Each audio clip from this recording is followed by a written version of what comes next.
Hello and welcome everybody to the big game designer interview. My name is Funwalk and I'm the host for today. Tell your friends, tell your family, everybody comes to the screen. We got a very nice time in front of us, I believe, talking with Max and Brooks, former FFG game designers, about X-Wing, about Star Wars, about game design in general. In a few seconds in the future, I'm gonna invite them into the chat and we can talk with them, right? So before we start that chat, remember, be kind, be nice to our guests here. No trolling today. And I have my moderator friends in the chat. Look at you, chat. I know how you work. Rich, no face. Funwalk is a mystery, always. Maybe with like 1,000 subscriptions, right? Maybe I need a goal for that. For the face review. Actually, you can see my face in real life events in the summer. I'm expecting that. Alright, so I'm ready. Our guests are ready. So I'm gonna welcome them in a couple of seconds, chat. Good luck, have fun, everybody, and see you soon. And hello and welcome to Max and Brooks, our guests today. Switch to interview mode. And you are live on stream. We can see your beautiful faces, we can hear your voices. Say hello to chat. Oh. Hello. It's super nice to have you here, guys. Like, I'm super excited to have this opportunity to speak with you, Max and Brooks. And man, like, X-Wing is a very important part of my life, a very big hobby. And I know personally that you two are like responsible for a good part of that. So I'm happy to talk with you. And for the mood today, everybody, just imagining we're sitting at the fireside, right? Like sitting in a very nice, comfortable chair, having maybe a whiskey or a beer in the hand, and just enjoy our time talking about Star Wars, X-Wing, Armada maybe, and general game design. That's the plan for today. And I see in the chat NW Vader supporting us with a couple of subs. Thank you very much. Okay, so let's go, right? I'm gonna activate my presentation mode. Yeah. So, our stream today will have two parts. In the first part, we're gonna talk about some questions the community already prepared for us and sent us to Discord. And in the second part, the more fancy part, we're gonna answer questions from the Twitch chat live, right? So you guys, if you stay a little bit and wait for us, you can then spontaneously ask your question you always wanted to be asked in this chat here, and we have Max and Brooks live here to pick the questions and to talk with you. Before we go to the questions, let's go ahead and introduce yourself a little bit. Max, start with you. Like, who are you? What are you doing? Who am I and what am I doing? Boy, if I don't ask myself that question every morning. All right. So, yeah, my name is Max Brook.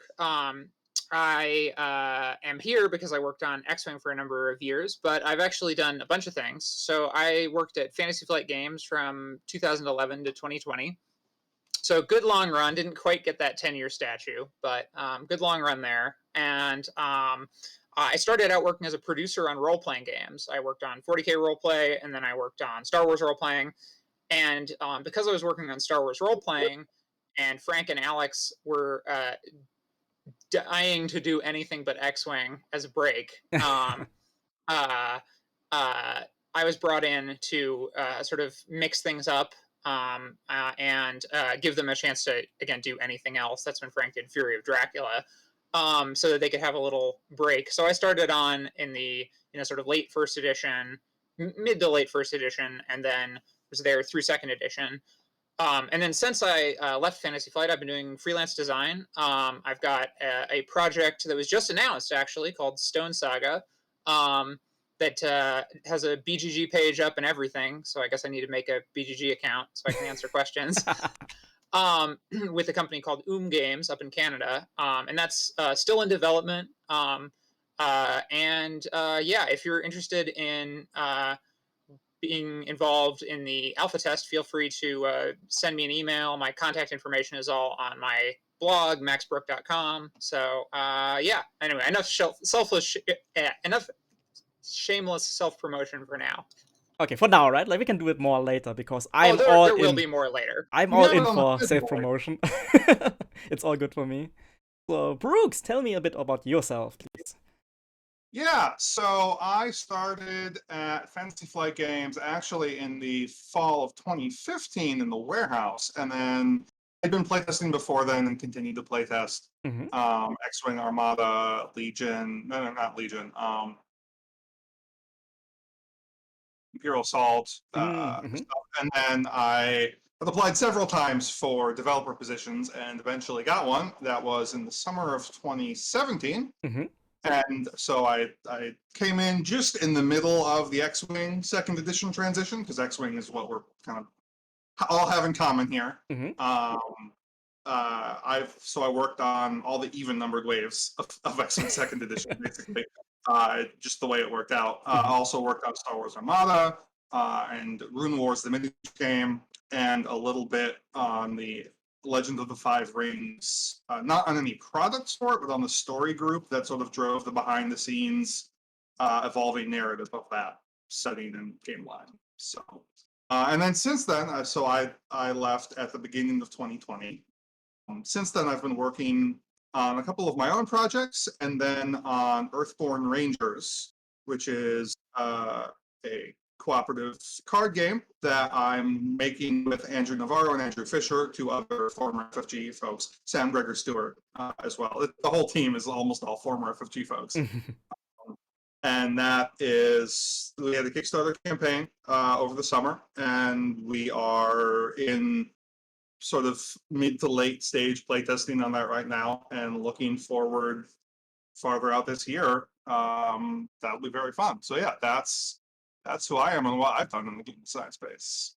I think Earthborn Rangers like sounds familiar to me. Like I think I saw the Kickstarter recently. Pretty nice, pretty nice. All right, thank you for your introductions, you both. We're gonna see our Q&A structure a bit, and then I think we can start already with the first questions, right? Like the reason everybody is here in the chat watching us. Definitely. So let's go. All right, we have collected a couple of questions from Discord mainly, from everybody who sent us questions here. Gonna go over that and then generally talk about questions and Star Wars and life. Buckle in, everybody. Let's go. Question number 1 from the community. I think already a very interesting one. Which designs, ship, pilots, upgrades were you the most happy about, and which ones were you not too happy in the end after the release? Can you talk about that a bit? Max, you first. Sure. Yeah, actually, this will segue nicely because my not happy one leads into how Brooks got to fix it in second edition. So I think the thing I'm happiest with is probably the X-Wing in second edition. Just being able to have the I actually got sort of two takes at this because I got to work on the original product that gave X-Wings a big update. The first edition, second edition crossover product for. Oh my gosh, I'm blanking on the name. I've worked on too many products. The Renegades, right? Like the yes, Renegade, Renegades and Outlaws, something. Anyway, so I got. So I was Renegades, yes, thank you, Brooks. So I got to work on that and sort of muck around with various options for the X-Wing, and then immediately, actually simultaneously, roll into designing how the X-Wing was going to be in second edition. And so I sort of got a chance to explore some ideas in the context of first edition, and then take the best of those ideas and bring them into second edition. And I really like how the X-Wing plays, and it just, like it's. Balance even aside, the X-Wing's quality of life in first edition was really rough because it suffered from that classic wave 1 problems, where you have a thing that you design at the beginning of the game is sort of hinged around it, but you didn't really have the ability to, like make enough content to test all the limits. And this is just, again, a natural problem. It's not the fault of the designer. It's just a natural problem with games that go on for a long time. We'll actually get to talk about this in Star Wars role-playing as well later.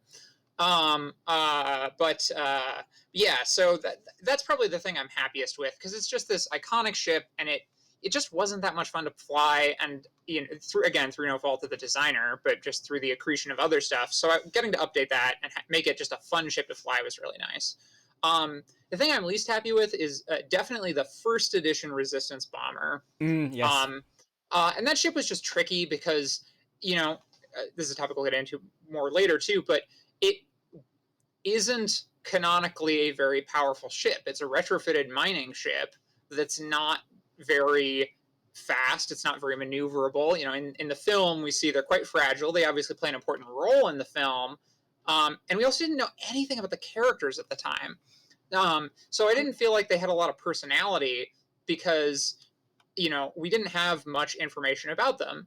And then Brooks got to take another swing at it for the second edition version when we had some information about those characters and when they had the ability to sort of look back and review that with context. And I think it actually is a super fun ship in second edition. It was also just sort of naturally buoyed by the turret arcs. And so, I don't know. It's close. It's high on the list of most improved, and I was really glad to see that ship get its due because I didn't feel like the first version. I just didn't feel like we were equipped to do that ship right the first time around. Mm-hmm. What about you, Brooks?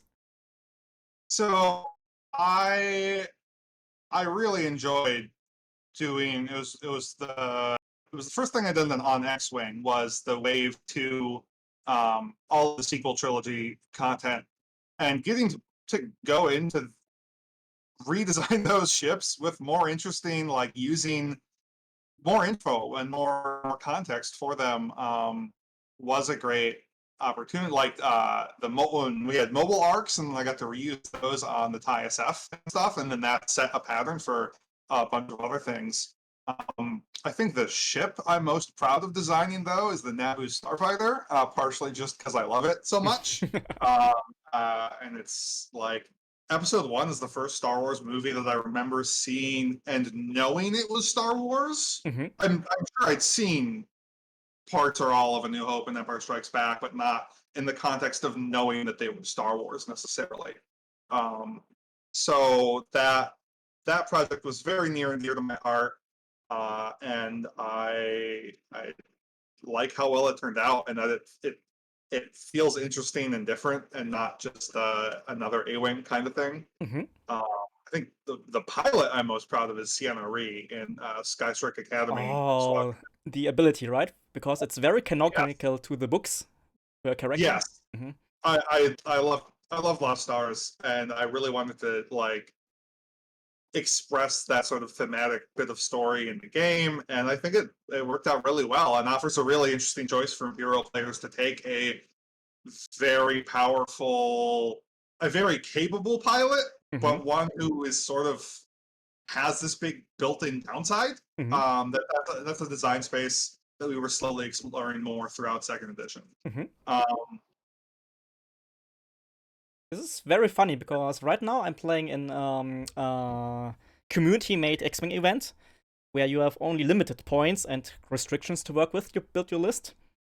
And Sienna Ree is probably one of the top dogs in that format, right? Because the maximum points for a ship you can build is like 50 points.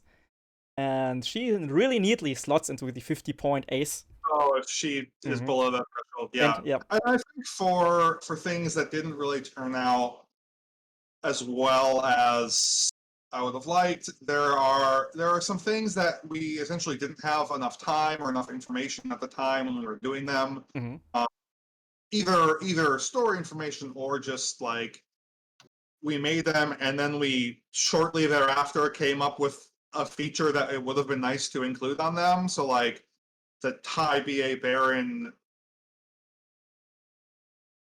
different than just auto thrusters because the silencer already had auto thrusters, and of course the silencer already had auto thrusters because it was the interceptor equivalent. It was the only interceptor equivalent ship that we knew about when we made it, and then the TIE Baron came out. That would have been a better candidate for it. Yeah. And then we figured out sensitive controls, moving those effects to the system phase to break up the initiative advantage.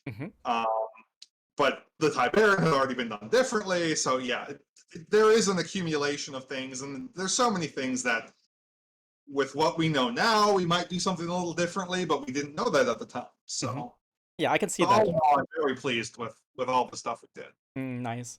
Like the silencer is also a good topic, right? I remember the first edition release. where the actual model was just gigantic.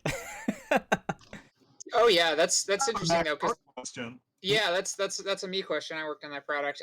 Yeah, I mean the silencer was really interesting because yeah, the model also changed. I mean, Mhm. obviously we can't get too deep into, Lucasfilm's information, but clearly what happened was the design changed probably in post-production. Oh, okay. Because we had, specific details for what it looked like. It's not like our sculptors were just, guessing. They had specific reference and everything was Oh. approved by LFL. Mhm. So like they made it right and then it changed. And that's one of the really interesting things about like today versus 30 or 40 years ago. And one of the really interesting things about like if we're making a ship from a movie 30 years ago, there's almost certainly a maquette of it, like a physical artifact that you can go back to and be like, this is the reference. Yeah. Scale is a little iffy. The A-Wing and the Nebulon B kind of, as Brooks well knows, those ships are wildly inconsistent size in different shots Mhm. in the film. But there is a specific look to them that you can really nail down. But with the ability to, change film so much in post-production, you can have ships entirely redesigned or rescaled. Mhm. Ships can change size, like at a moment's notice because it looks better in the shot. Let's just blow it up 300%. So it makes it different. Not worse, but different. I mean, one of the advantages is they'll just send you the STL file, Yeah. so like you can see exactly what it looks like, but also that might change. So it's just sort of an interesting thing. It's also part of the reason we really moved away from trying to lead content and like coincide with movie releases Mhm. because we just realized this sort of thing was happening and we wanted to deliver a really accurate experience. And you know it again, like it's fine if the making of the film has an iterative process, obviously, but we'll do our job better if we just wait until the film is out, Right. is kind of what we learned. Wait until the film and get more information, right? Like, yeah. I can see Exactly. Yeah. Lucasfilm being super secretive about that stuff also. They were always good about sharing resources, I would say. Mhm. Again, the biggest challenge was just that sometimes said resources would be evolving. Yeah. Okay. So, like, and for like a lunchbox, it doesn't really matter, right? Yeah. I mean, it kind of does, but like, does it? But for for like a miniatures game that is very much based around the idea of like, hey, we're presenting this experience as authentically as possible, it's important that we know stuff. So that was definitely a lesson we learned over time, was like, don't try to coincide with the films as much unless it's something that is like a well-known quantity appearing in a film, like, oh, this film's going to have TIE fighters, so I don't know, whatever, something like that. Mhm. So, for example, Max, your work on the Razor Crest was a great opportunity to be able to bask in Mando season 1 and get to see Yes. it go through its paces. Yeah, so we waited on that one, and I think it was the right call because we got to actually have the characters do the right things. I mean, we could never have designed IG-11 the way we did, which is a design I'm still really happy with. Mhm. I have no idea what it's doing on the competitive scene, and I apologize if it's causing problems. But I'm still really happy with that design. But we couldn't have done that if we hadn't seen the finale. Mhm. True. Like this, I think the best thing about X-Wing, right? The game, that we have actually abilities in pilots, which feels like in the movie or in the TV show. It's so enjoyable to fly something like that, like Cianari earlier, or the newly IG droid for the upcoming Razor Crest. That's something that I've really enjoyed trying to inject as much of into the game as possible. I saw someone in chat about talking about Little Annie, and that spinning's a good trick. That was an internal joke for so long, and then we were like, oh well, what if we just actually make that the ability? Right? I'm True. so glad you did. I think everybody is, right? This must be Right. like one of the Like best everybody abilities. likes moving their ship extra. Mhm. He's not that powerful besides, so it's fine. It's fine. But oh man, this is like some good information already in the first question. In the second part of this question, the community was asking, was there like a point in time where you feel you hit the limits of first editions and then decided that maybe we need to go for a second edition? Like, how was that process?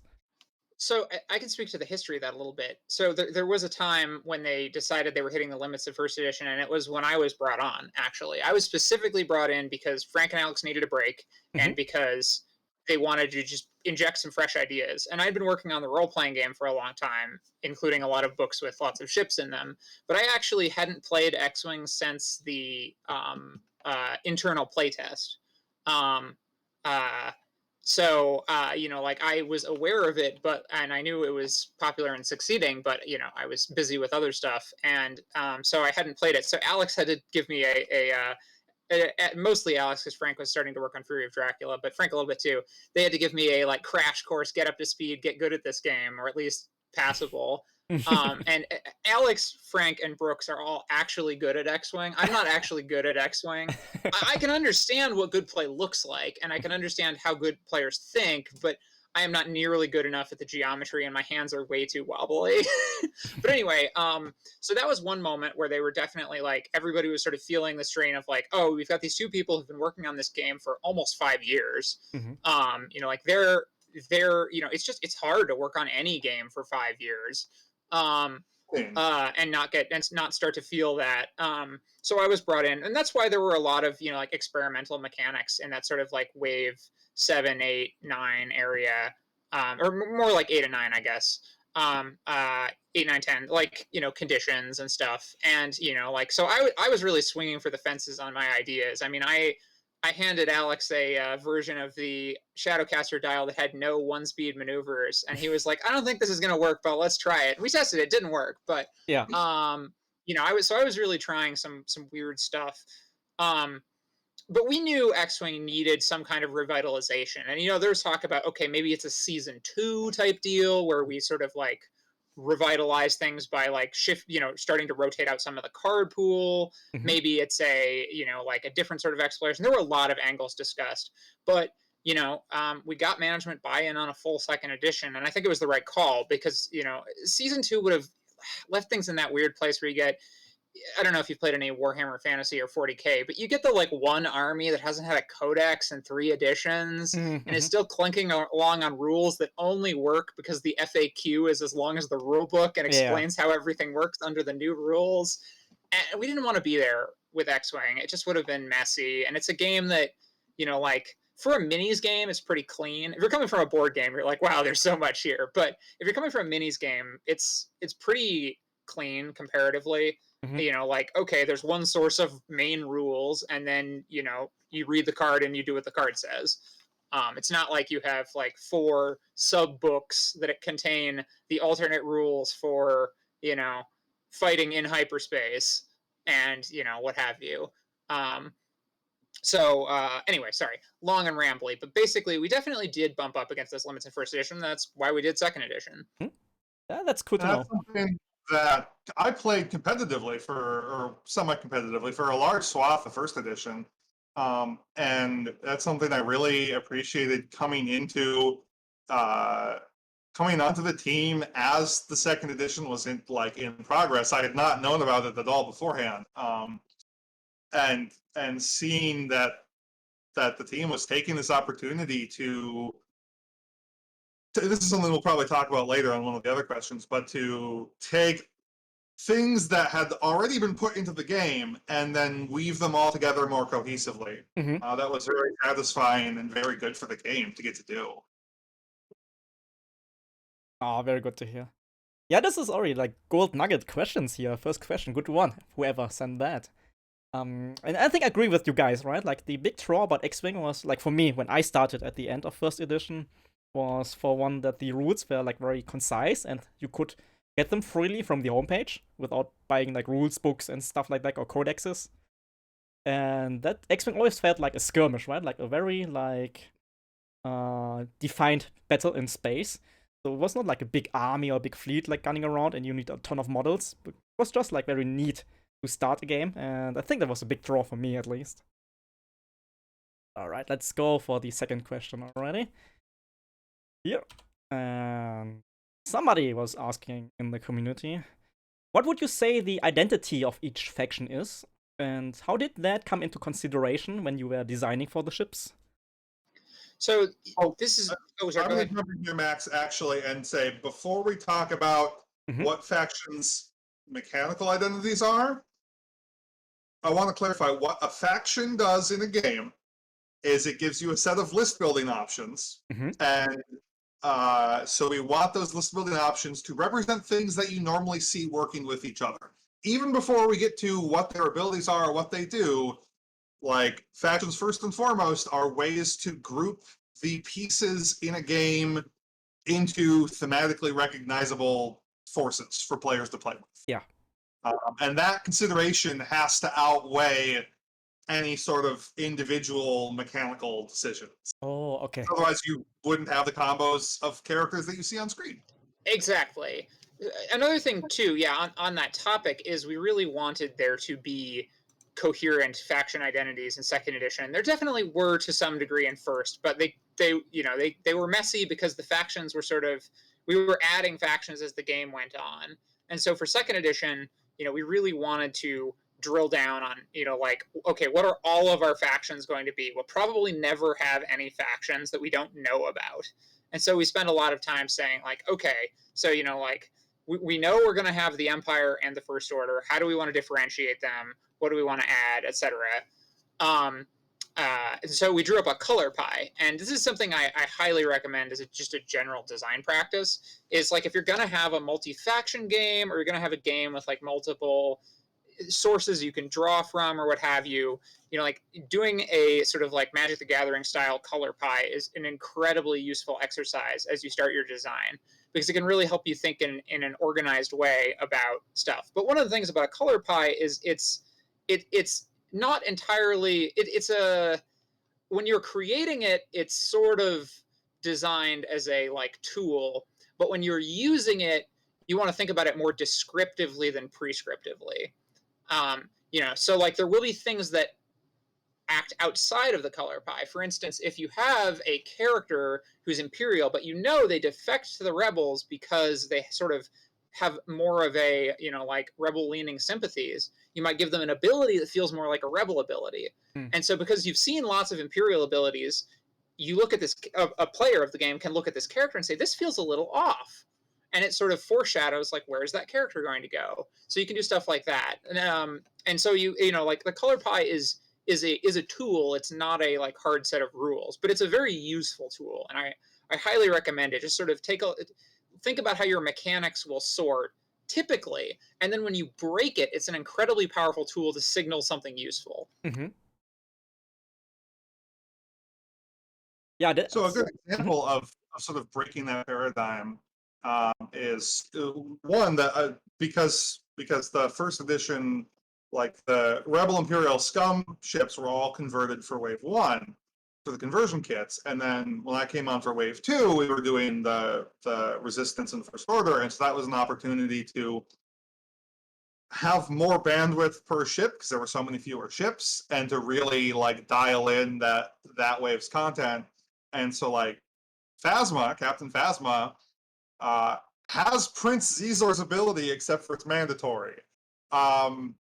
Because like now that we've gotten to see her on screen through several movies, she is a First Order character, but her behavior is incredibly scummy. She is entirely out for herself. She will throw everyone else under the bus.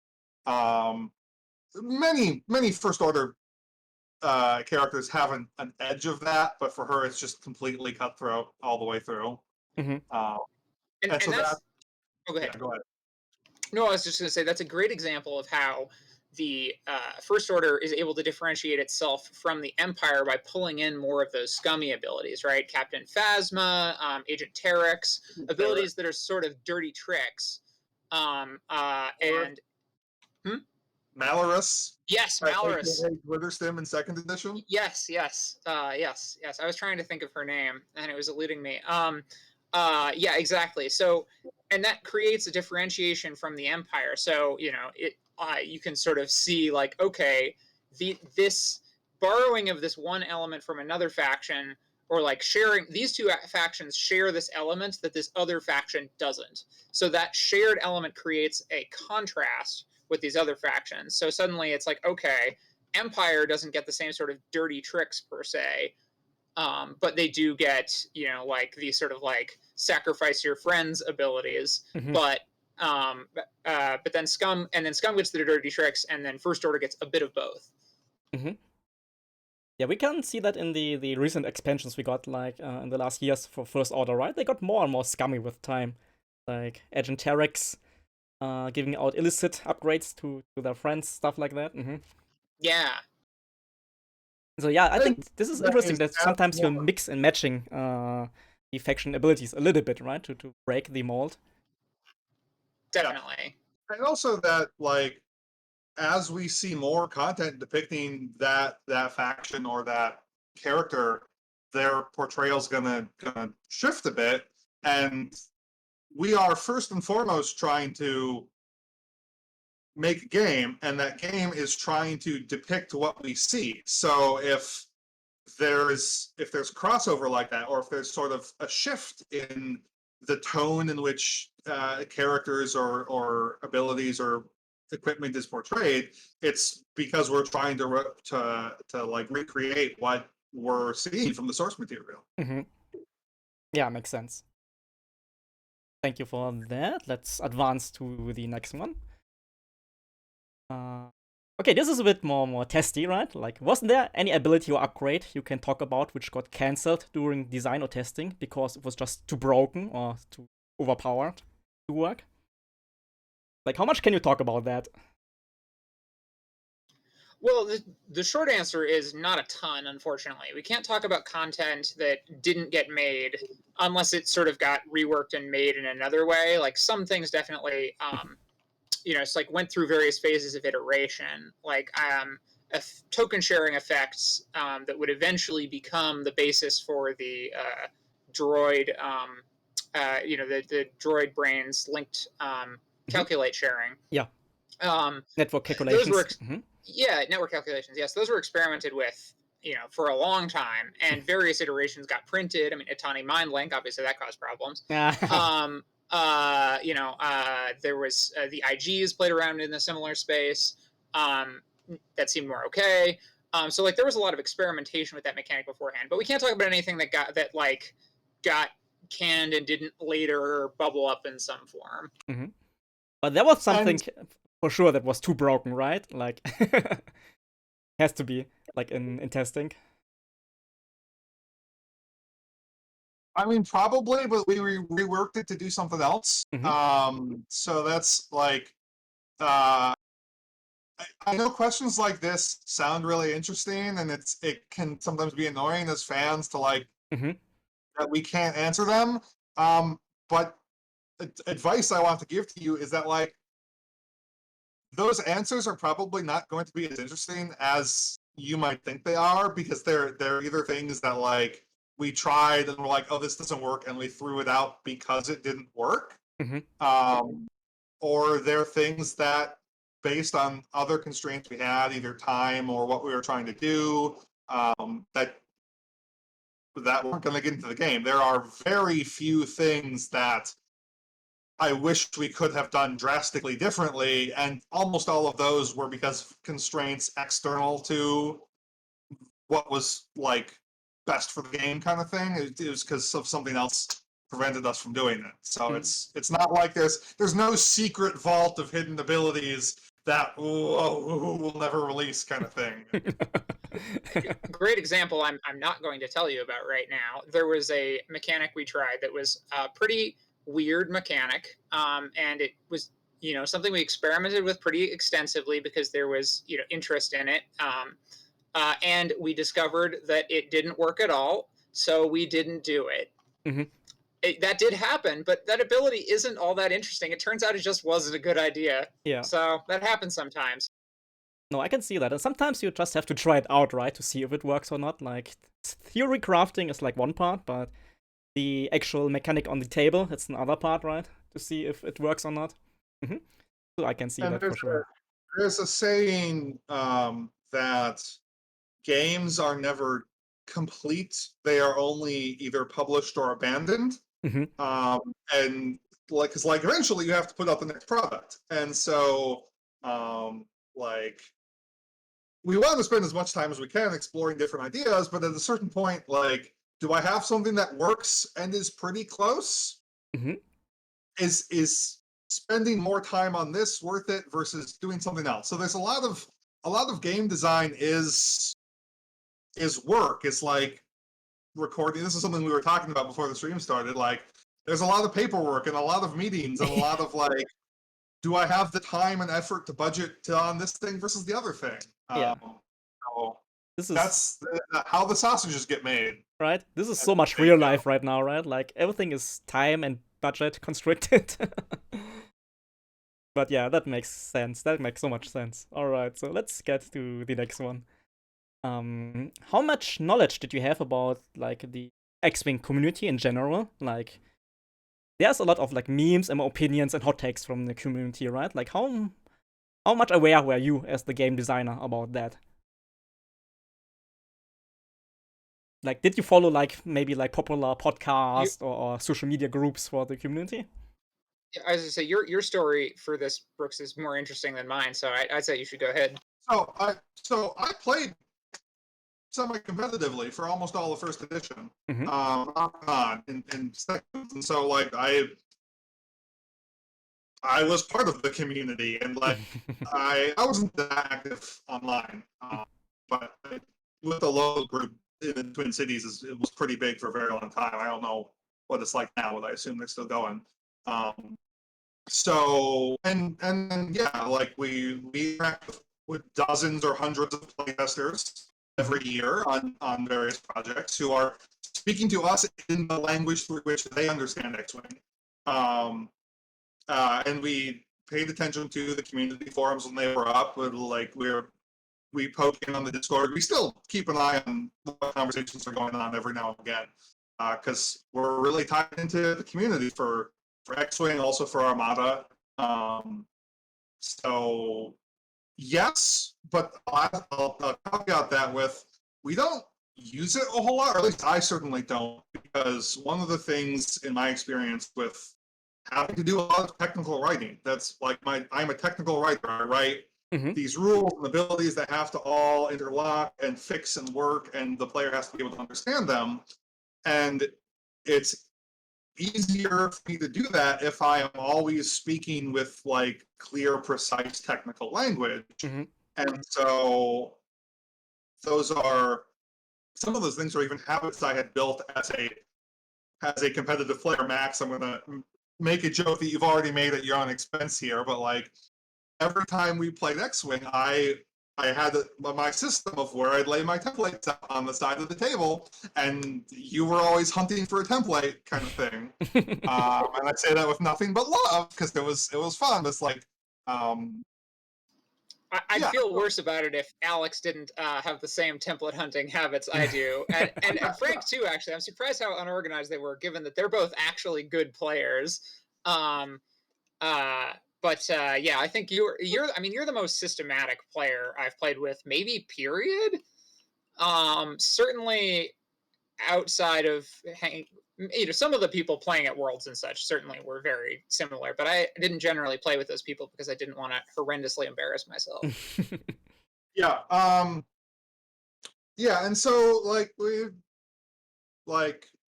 we're aware of the slang terms for many of the abilities and stuff. I know was a part of this question.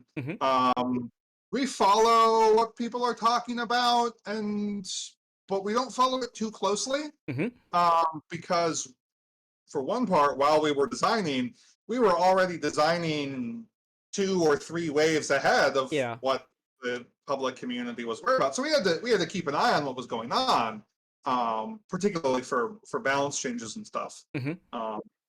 But there was always other things to consider, and like list names in particular. I know lots of people have fun naming their lists. Like, by all means, get whatever enjoyment you want out of. That's not something I've ever done, and that's something when, particularly regarding balance changes, if we are talking to other people, either in our department or in other departments, to explain what change we want to make, why we want to make it, because that takes some of their bandwidth in marketing and organized play effort to do. It's much, and they will not. I mean, OP will generally, but like the other people in the company aren't going to understand our specialty of a game as well as we are, and so we can't really use that slang Mhm. because it will just confuse the people we're trying to have a very clear communication with. Yeah. And I Oh. think actually another good point there, Brooks, is that not everyone in the community is as tapped in, especially around big events like Worlds. We Mhm. were always very careful to try to present lists and describe lists in a way not using the too much, community slang, because that would make it hard for a more casual viewer to understand as well. True. Um, so that was definitely part of it. Was just that, like, we want somebody, if somebody's tuning in for the first time, we want them to be able to understand, you know, I mean, okay, sure, like saying triple defender is fine, but I don't necessarily use Peritani. It's like, okay, here's the list, not like, Yeah. here's the term for the Just a list. name, right? And for somebody casual or new into the stream, they don't know about that. Exactly.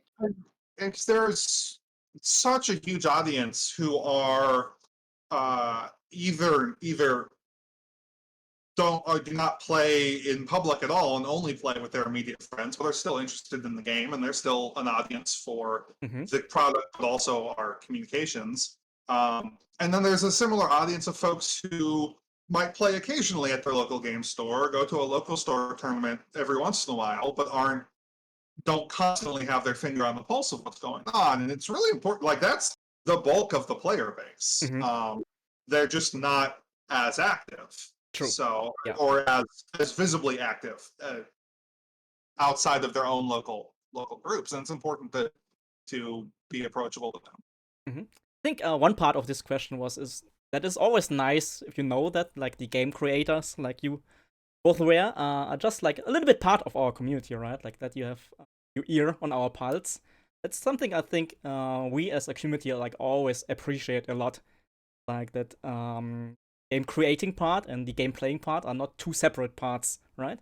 But like interacting together and like the part of the same machine, so to say. So I think it's always nice to hear that you have your ear on the community. Right. So let's advance to the next question. A very long one. All right, let's take a second to pass that first.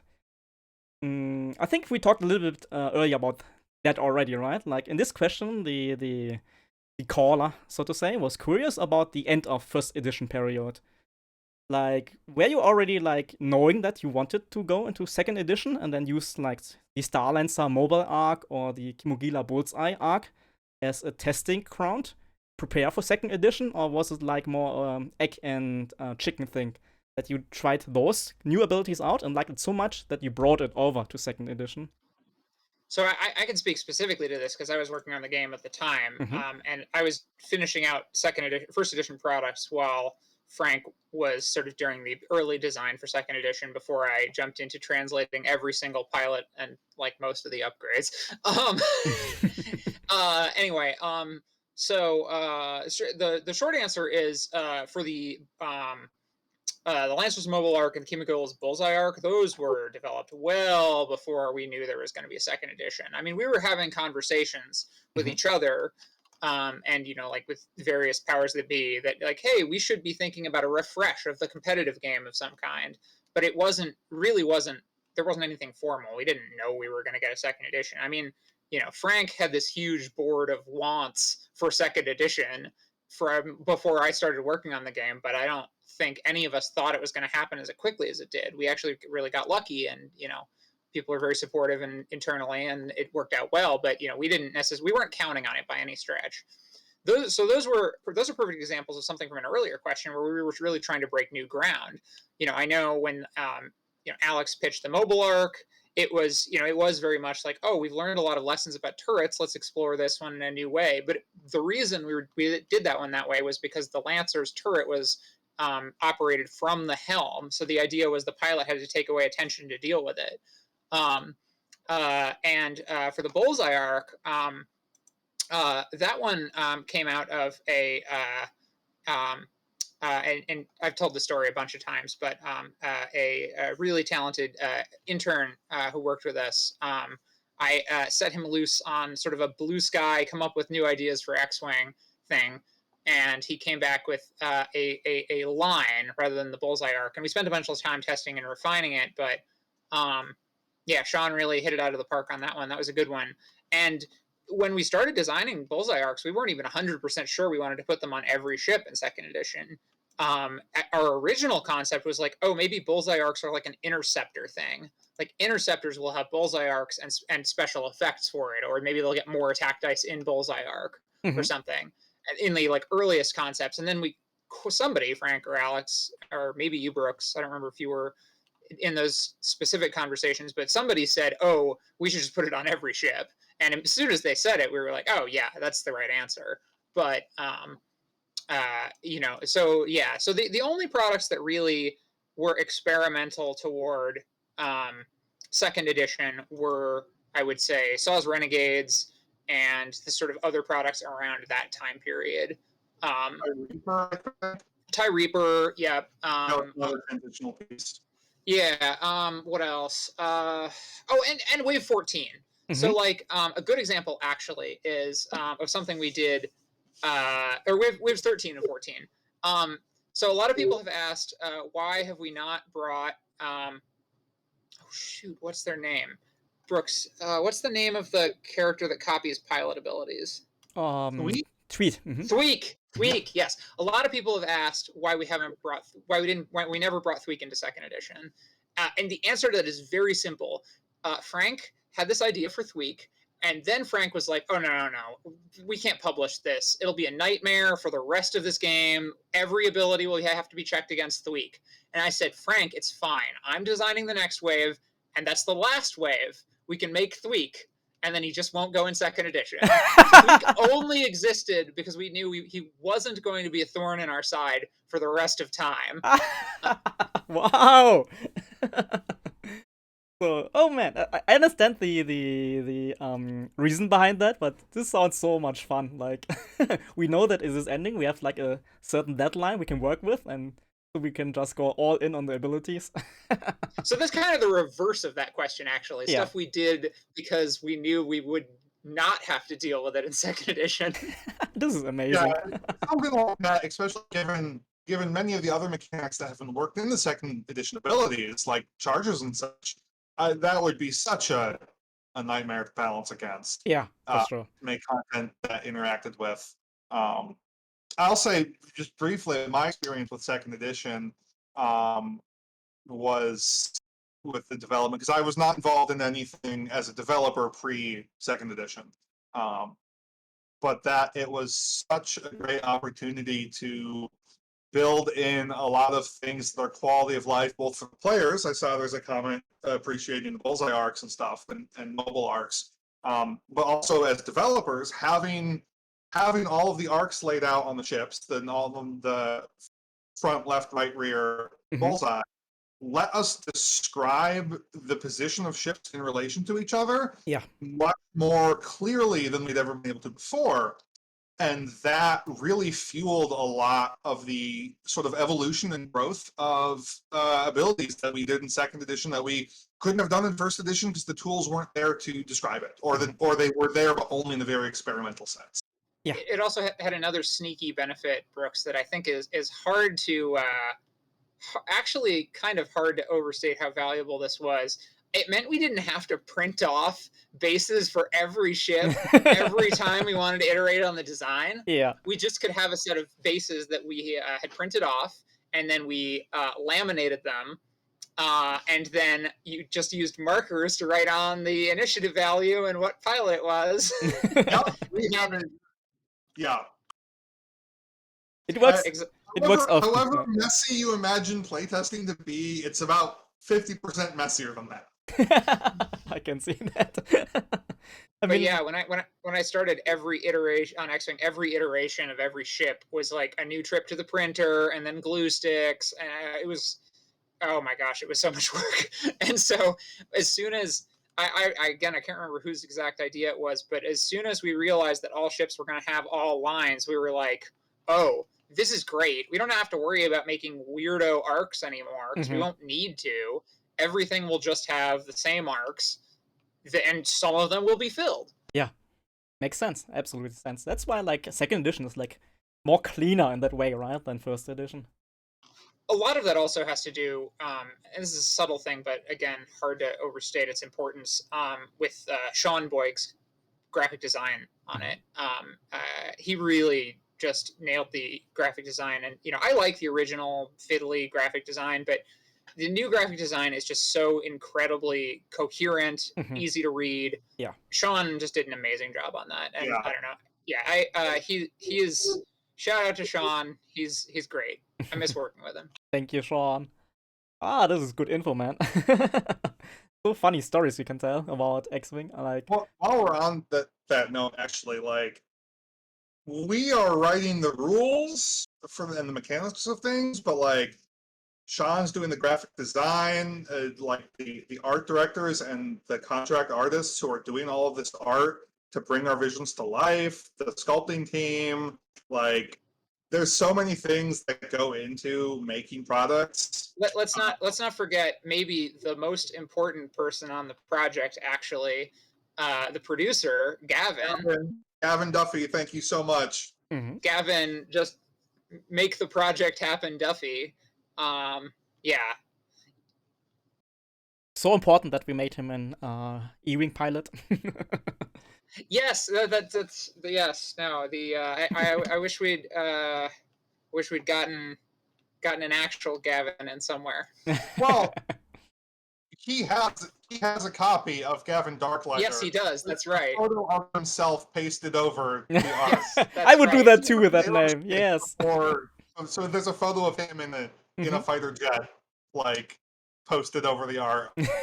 Everybody's got that. So. And Gavin really, had incredible creative input on a ton of projects too. Like, he would come up, a lot of the alternate paint schemes for ships that appeared in art, Gavin came up with. A lot of the times, Gavin would write tons of the art briefs, just because, it was something he was really excited about, and, it was really great, and he did a bang-up job on it. And, he actually painted a lot of the masters for the ships as well, that we would send to the factories to do color correction and all that. Okay. Speaking of, I'll be right back. I'm gonna grab something. Yeah, sure. You can continue. Yeah, of course. Max, can you talk about a little bit, like, behind the scenes, like how are the X-Wing models painted? Do you know that, for example? Yeah, I can't get too in depth on that. Partly due to lack of knowledge, partly due to some trade secrets. But my understanding for the process is that it is mostly done with tampos, which are sort of rubber stamps that apply paint. And they so there's a base coat, there's a wash. So for a base coat, that's they spray it with a particular, after it's been assembled, they spray it with a particular color, and then they put sort of a wash on that. Usually that's sort of like gritty, oily wash that all Star Wars ships from the original trilogy era are covered in, which is great because it's actually very easy to replicate visually. The much like shinier ships of the prequel trilogy were a challenge because they didn't have the advantage of that sort of like grimy, gritty look to them. But fortunately, by that point, our production was up to that challenge, and the factories we worked with knew what they were doing. But yeah, so the assembled, primed, washed, and then there's a series of tampos that go on it. And Gavin really did do a lot of the work, sort of like pioneering what we could do with that. The first like big breakthrough with tampos, I would say, in terms of like really interesting detail, was probably on the Sabine's tie, and I think that was before Gavin's time. I remember Andrew Navarro, the at the time visual director, later head of the studio, and now a lead on Earthborn Games, came to us and said, "Oh, I want to try this. I want to really push this." But I think the biggest refinement was probably on the Phantom 2. And Gavin really pushed hard on that to get that sort of decal on the side of that ship. Oh yeah. And when that came out, I was really, really impressed because like up to that point, X-Wing ships had nice colors. They looked good. But like late first edition, early second edition is really where we hit our stride, I would say, and like really started to push that game further in terms of like the complexity of the patterns that could be done and the like crispness of the color and all that. So yeah, I don't know. Again, rambly, but it's an interesting process. It is. And I think for Well, this format today, like Rambly is good. I love Rambly. I love to listen to stories. oh, and we got speaking of detail, we got the sponsor logo that's on Kaz's Fireball from the frogs seller food stand on the Colossus from the Resistance TV show. We got the little sponsor logo of the Blorg, I think it's called, on the side of the ship. It's so good. So, Yeah, like little details like that. That's like I know a lot of people who don't actually play X-Wing, but they're just collecting the models because they're just so pretty and well done in detail. Like this is just awesome. Oh yeah. Mhm. Yeah, the people are, I mean, obviously a lot of people are engaged with this game in different ways. And I think it's true of a lot of games, especially lifestyle games, that Mhm. like you get people connecting on different levels, right? You get people who build and paint 40K models but don't play the game all that much. You get people who, or at all, Mhm. you get people who, and then you get people on the other end of the spectrum who, like buy painted armies because they don't really want to do the hobby stuff. Yeah. So yeah, that was something we always tried to be aware of too. That was like, we know that these products have a wide range of appeal, and we want them to have stuff that's engaging, even if you only play occasionally, or you're more interested in the quality of the miniatures than in the like gameplay and stuff. So we really pushed for the experience to be wide reaching. Yeah, nice. So actually, like in the game creating process, did you actually get like prototypes of the models and paint to your HQ, or did you just work with proxies all the time? Oh, there was this running joke Frank had about how the ships were these information blockers that got in the way of his perfect game of cardboard squares in space from his favorite movie, Cardboard Squares in Space, um, where you watched Luke's cardboard square fly down the Death Star playmat and destroy it after Han's cardboard square saves him from Darth Vader's cardboard square. Yeah, no, which is how we tested it.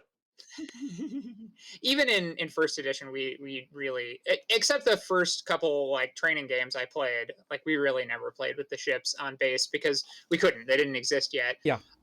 Now we did at a certain point get an in-office 3D printer and folks who handled that stuff, and that did mean that we could do tabletop tests. So if there was a ship that we were worried about the size, Yeah. we would try it. We wouldn't usually play a game with it. We'd fly it around. We'd say like, okay, does this fit on the base well? Like does it feel good? Mhm. Does it block too much of the base? Look down. Can I see anything on the base? Right? Yes. And sometimes there were times where we couldn't avoid the answer being no, you can't see anything on the base. I mean, I don't know what you're going to do about even on a medium base. The Skurg is very wide, right? It is. It is. And First Order, the Epsilon shuttle, right? The gigantic back wing. Yeah. So there were some limitations, but we always tried to make sure things worked. I mean, a lot of time was spent on both incarnations of the Ghost, making sure that thing could stay on its base. Yeah. Oh, and actually get played. I remember the first edition version had a little bit of stability problems, right? And then you redesigned the stand for the second edition. Yeah, I remember all the conversations around that. I think that was Frank who was really into that, and I'm fairly certain Gavin was involved in that too. But I remember there were a lot of conversations about that. Yeah, man, this is like quite funny to see like the iterations you can sometimes do from first edition to second edition ships, that you can actually like fix some errors you had way earlier because you couldn't know better, right? And I think like the Ghost, like the sheer weight and mass of that ship is just so mind blowing on the table. Trying to figure it out when you fly that ship, and you actually have to move that ship like over several other models and bases and stuff like that. It's always fun on the table, always like thought inducing. And on a related game for Armada, like we had some. I was on the end of the Super Star Destroyer project, and we had some. We did not play with the 3D print of that. We took it out and put it on the stand a couple times to make sure it fit as best it could, but we did not play with that on the stand. It was very fragile. Or with the Starhawk when I designed. So the Starhawk and the Onager class Star Destroyer had never been shown visually before. Oh. Well, there was one sketch piece of art of the onager in a source book, and no visual depiction of the Starhawk. And so when we were making those, Mm-hmm. one, I spent a ton of time looking at studio models of Star Destroyers to find parts to put on to flesh out the shapes. Mm-hmm. But two, once we had a rough size, we spent a lot of time like mocking up paper and cardboard silhouettes to Mm-hmm. make sure, will this look good at this size? Mm-hmm. And I'm very pleased with how they turned out. The Super and Wave 8. But it was very like serious thing we had to do to figure out how big can we make these to look Mm-hmm. to work in the game. This is super interesting to hear. So I mean, the gauntlet was also a test in that regard too. right, like the gauntlet is huge. Like we know AMG like did some previews on the table, some streams, and we saw the size of the gauntlet, and I'm a little bit concerned to be honest, right? Because this ship is very large. So Well, I didn't see the end of the physical process part, but I mean, it's all the same AMG production or Asmodee production folks, so I have to imagine, you Mhm. know, like it'll.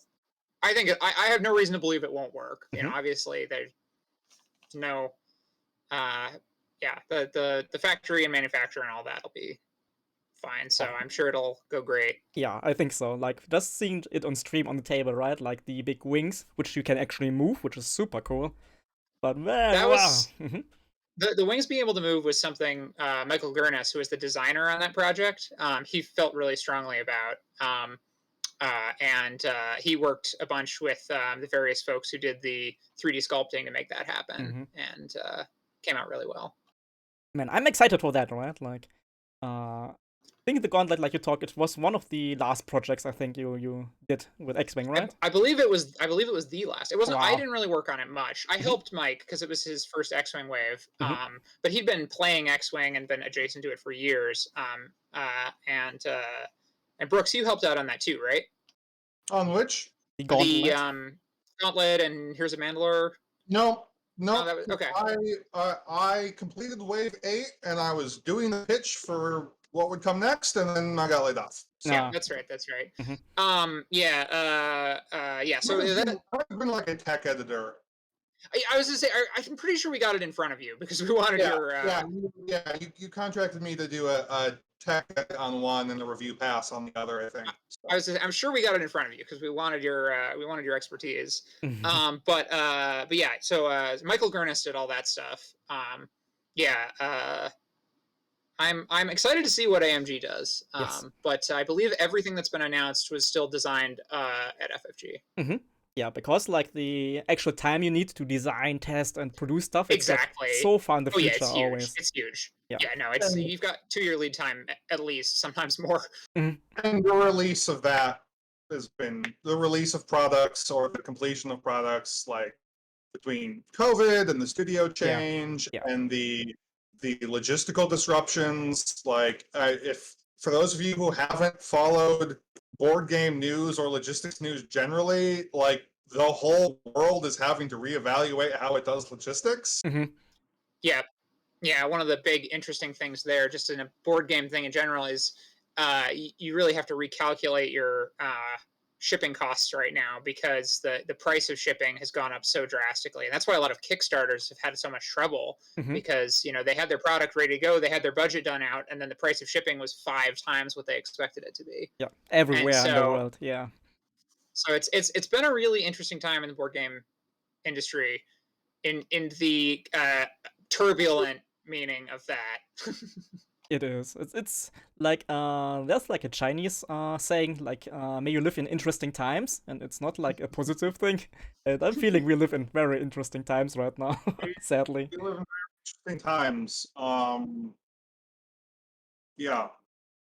So, But I do think there's been some interesting opportunities that have come up related to that actually. One of the really interesting ones is, I don't know how much of the like game world is starting to do this, but there are definitely some companies at least that are really digging into like, okay, what are alternate manufacture methods we can do? And a lot of them are also, more sustainable and don't require shipping these huge distances. Mm-hmm. And so I think there's some pros of the global shipping crisis, Mm-hmm. even if there's sort of they're attached to some really big cons. It's forcing reevaluations that should have been done sooner. Yeah. But like now they're happening. So like for Earthborn Rangers that I've been working on for Andrew Navarro, one of the things he's been stressing very heavily is the environmental sustainability of the production. Mm-hmm. And that is becoming possible. Mm-hmm. I can't speak the specific details of exactly how good or not we'll be able to do it. But like one part of the Kickstarter campaign was to have print runs on both sides of the Atlantic, Mm-hmm. and to massively cut down on overseas shipping. Yeah. There likely still will be a little bit, but not having to move like the bulk of stock Mm-hmm. overseas will make it easier to fulfill that product and help the local economies of the people who are making it, right? And so Yeah. And I remember seeing a thing from Stonemaier Games recently about their own environmental analysis of games, and just I don't know, no one was doing this at all even 3 years ago. Mm-hmm. And hopefully the needle would be moving anyway, because obviously we're in a climate crisis. But I do think the fact that global shipping has been so messed up has forced the issue for people who might have not moved as quickly on it, or given opportunities for people to say, well, what could we do differently, rather than just sort of staying in the patterns they were in? Because it's such a hectic industry, and everything Mm-hmm. runs on sort of the passion of the people involved as much as anything else. So Yeah. it can be very easy to get caught up in the like way things are done. Mm-hmm. And I think things that break that up are really good. Mm-hmm. So there's at least something positive about all that what we have to deal with right now. And I mean, in X-Wing, we already started to see that, right? Like there in second edition, there was a little bit less plastic packaging, which was a very good thing because there was like so much waste in the first edition packaging, right? Oh yeah, we definitely tried to cut down on packaging waste, but this is I think this conversation has improved so much, even in the intervening time, and hopefully the next set of X-Wing products will be even better. Who knows? Mm-hmm. But we might see some really great stuff. One of the things I was very pleased we could do for the Clone Wars for Star Wars Armada is to remove plastic from the squadron packaging, because those miniatures are not. I mean, the miniatures is one piece, but several of them go on a flight stand. So there's not really a point in displaying a plastic baggie of 24 tiny squadron minis. So those are all like, there's not a plastic blister like there used to be. That's just a cardboard box now. Mm-hmm. Yeah, it's a great change. That's gonna save like 10 plus tons of plastic over the game's lifetime. Yeah, for sure. And I've also set a precedent for future products like that to be done differently. Because once you change what the norm is, once you set a new precedent, it's easier to sustain that, because you can do it because you've already done it. Yeah. So like sometimes people are just waiting for other people or company to do it first to see if it works, right? So sometimes you just need a leader to do that. All right. So let's continue to the next question. This is a very fun one, right? Like there was a theory in the community that all the X-Wing phases, right? Planning phase, systems phase, activation phase, engagement, and cleanup phase are part of the anagram for space. Like, was that intentional, maybe? So I unfortunately, we don't know whether this person's going to have to eat their shoe or not. Yeah, we have that. We saw you promise to eat a shoe if it wasn't intended. Yeah, it was a bet. Yes. So that the answer is going to have to be forestalled for the moment. So short answer: would Frank do that? Yes, he would. Did Frank do that? He didn't tell me if he did, but it certainly could be. It's plausible. It's plausible. I mean, right. if I had been involved in that conversation, if I had thought of it at the time, I would have done it. Yeah, like, right? It's too great to pass up. But I don't know. You'll have to ask Frank that. Okay, we Yeah. can't know about that, but it's plausible, so that's already a good answer. Get Frank on the show, see what he has to say. Right, next time, in the next edition of this interview, we're gonna get more people on the show.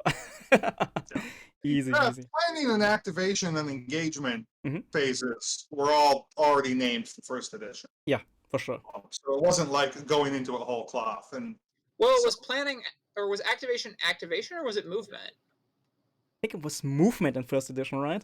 I think active- it was actually movement. Mhm. Because that caused all kinds of linguistic problems, remember? Because you had things that happened like when you move, but then what happens when like you don't move? Like first edition was crazy. Oh, and yeah.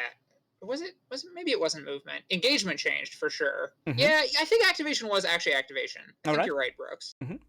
But engagement was different, maybe. Like, was it like Yeah. combat or something like that? The Or engagement shooting? was Or shooting. It was shooting. It was shooting phase in the. That one was that was such a mess because that was like, oh yeah, what happens when you don't shoot? Did you Mhm. get your opportunity to shoot? What happened? You know, Right? yeah, And abilities with shooting, right? Does it work? Does it not work? Like, yeah, I can see that.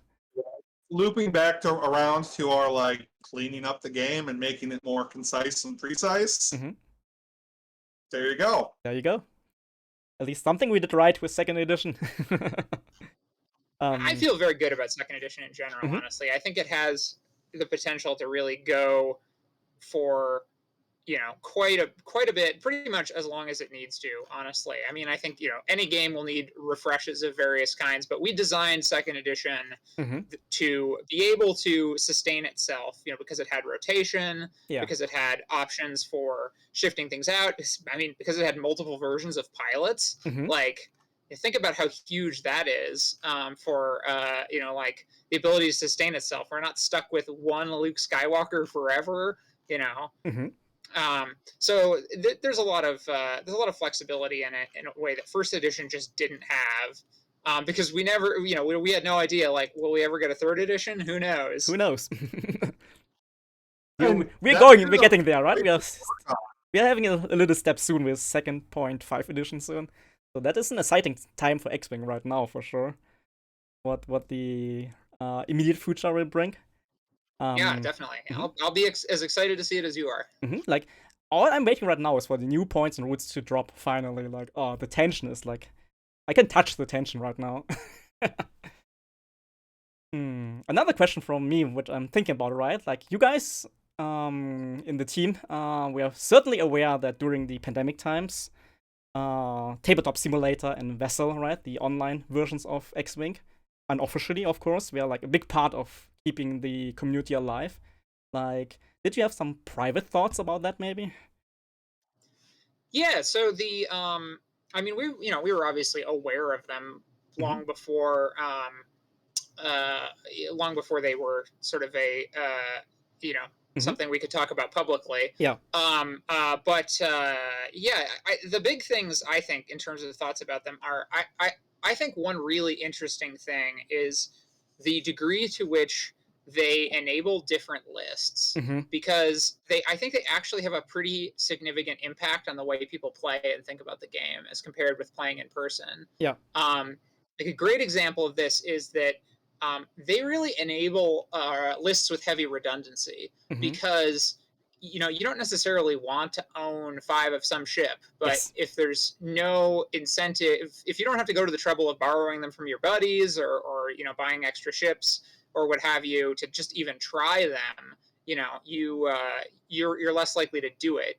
And there's also very little shaming of people the way there is in a game store for showing up with certain types of lists. It's sort of like how, if you're playing an online game, people will always go to the most powerful strategies. But if you're playing games at a game store, if you keep showing up with the same, I mean, I'll use Warhammer as an example, but if you play in a casual community and you keep showing up with the same list from Reddit, people are just going to be like, come on, play something else. Right. You're going to get shamed into playing something that's actually to the power level of the group you're playing in. So I think that's one really interesting impact. It's not good or bad. It's just interesting that it definitely does promote certain types of play, Yeah. and sort of like push certain ideas to the forefront. in a way that is maybe like a pure evaluation of the mechanics, but Mhm. isn't necessarily as accurate a reflection of how things might have played out at the table. Mhm. Well, and to that note, the precision of placement and measurement of components that happens in a computer game where Yeah. you aren't physically placing the things creates a very different experience. It does.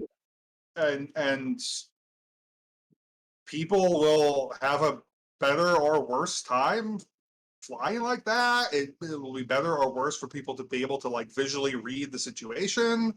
Um, it's going to change a lot of incentives, and like there's a certain amount of imprecision that is just part of playing X-Wing Mhm. on tabletop. Like Definitely. even if you are really careful, the it's not a precision machine tool. Or things are gonna bump or shift or be slightly out of alignment. And that's just the difference, the margin is so small on that it's not gonna be a really big thing unless the like die cut pieces are significantly off or if you physically knock a piece off the table. But yeah, so there's definitely a different tone to that. Um, I you know Like. Games also go a lot faster and players don't get as fatigued. Mhm. Like it's tiring to play a tournament. I mean, I have only ever very casually dabbled in tournament minis games, and I am still, like I'm in game 2 of like a Warhammer fantasy event or something, which is, I don't know, like game 6 of X-Wing. And I'm just burned. I'm like, oh, should we just call this game and like go get drinks? It's Right. like, yeah, you're probably winning. It's fine. Yeah. It's just such a different experience, It is. I think. And again, some parts of that are really good. Some parts of that, I think, I don't want to say they're bad, but they promote different play styles. So it's interesting the way it Mhm. just creates a different environment in subtle ways. I don't know. That's sort of my vague, rambly thoughts on that topic. No, I think you got it right because like I'm very much involved in like the digital X-Wing world. I'm a streamer and I play it a lot. And it's certainly a little bit of a different game, right? Like you said, like the accuracy of all the moves and that all the bumping stuff and the bump measuring and range measuring is automated is such a very cool thing and lets you think more about like playing the game and not about how to handle like the physical stuff, which is a Yeah, great thing for me. It's different when every time I play on the real life table right now, like I have to reconfigure my brain to another mode to make it yeah. I work. bet you, that's going to be fascinating, actually, because we're going to come out of pandemic with like a whole crop of players who've been only doing Mhm. competitive events, who probably started during the pandemic, right? Yeah. And that's really interesting. Wasn't there kind of a case study of this in Armada, Brooks? There was that one player who was really, really successful in vassal tournaments, but could never turn it into like real tournament success. names escape me. Yeah, I don't remember the player's name, but the list he ran, I remember, was really interesting because it was the all Raider list. Which is fun. Yeah. But it was Um, interesting because like he had like an amazing win rate with this list, like so high that you would think people would be running it as the meta. Like it was a wildly higher win rate than should have, but no one could make the list sing on the table. And a lot of the players who did the best with it, I think they were good players, but they weren't like top tournament finishers generally. They Mhm. were like, you know, people, but they would sweep these online tournaments. Mhm. So it was interesting. That was an interesting phenomenon too. And I maybe we'll see something similar coming out of pandemic, where we might have some like really top tier TTS or vassal players Yeah. who are not necessarily as capable of replicating that, at least at first, when they move into the physical space. Mhm. and like the tactile sensation, the visually seeing things in 3-dimensional space rather than on a 2-dimensional flat screen. Mhm. Uh,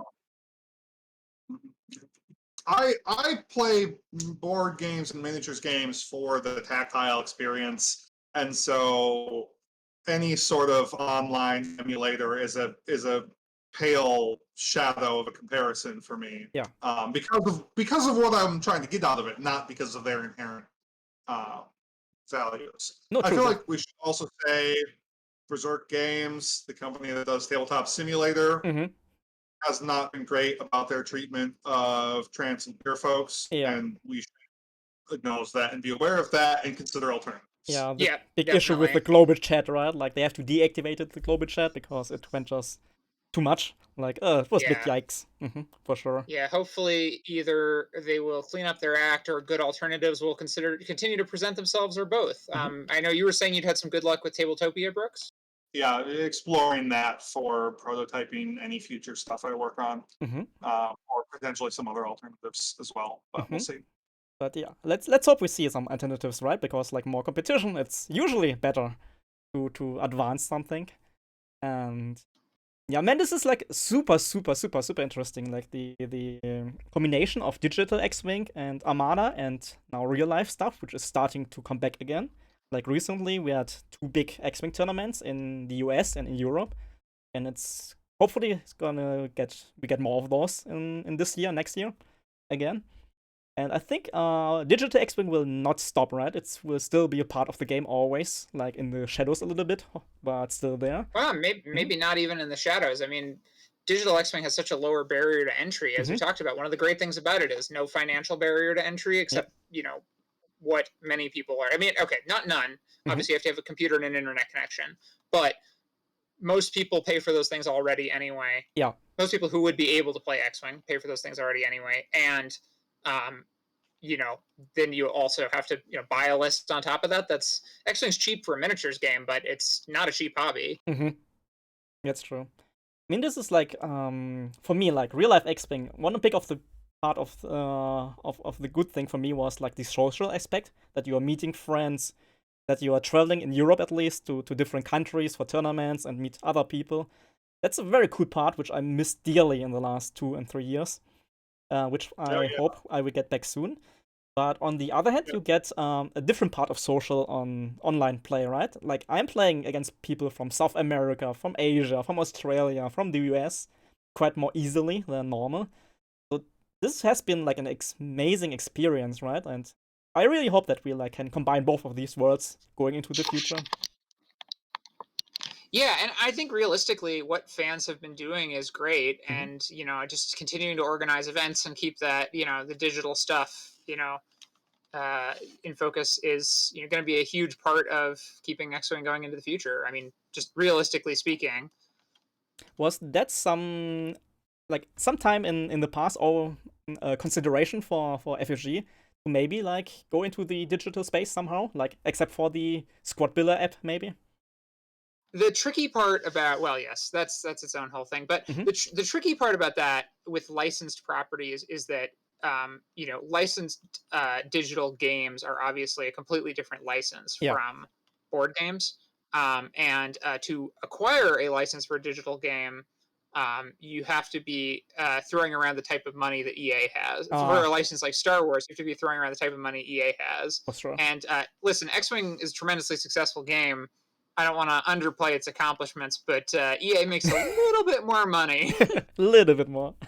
But yeah, for sure. Makes sense. And that's one of the tricky things. And then just in general, that's a challenge of working on a licensed property too, is it does limit certain angles you have. There are things you legally can't pursue.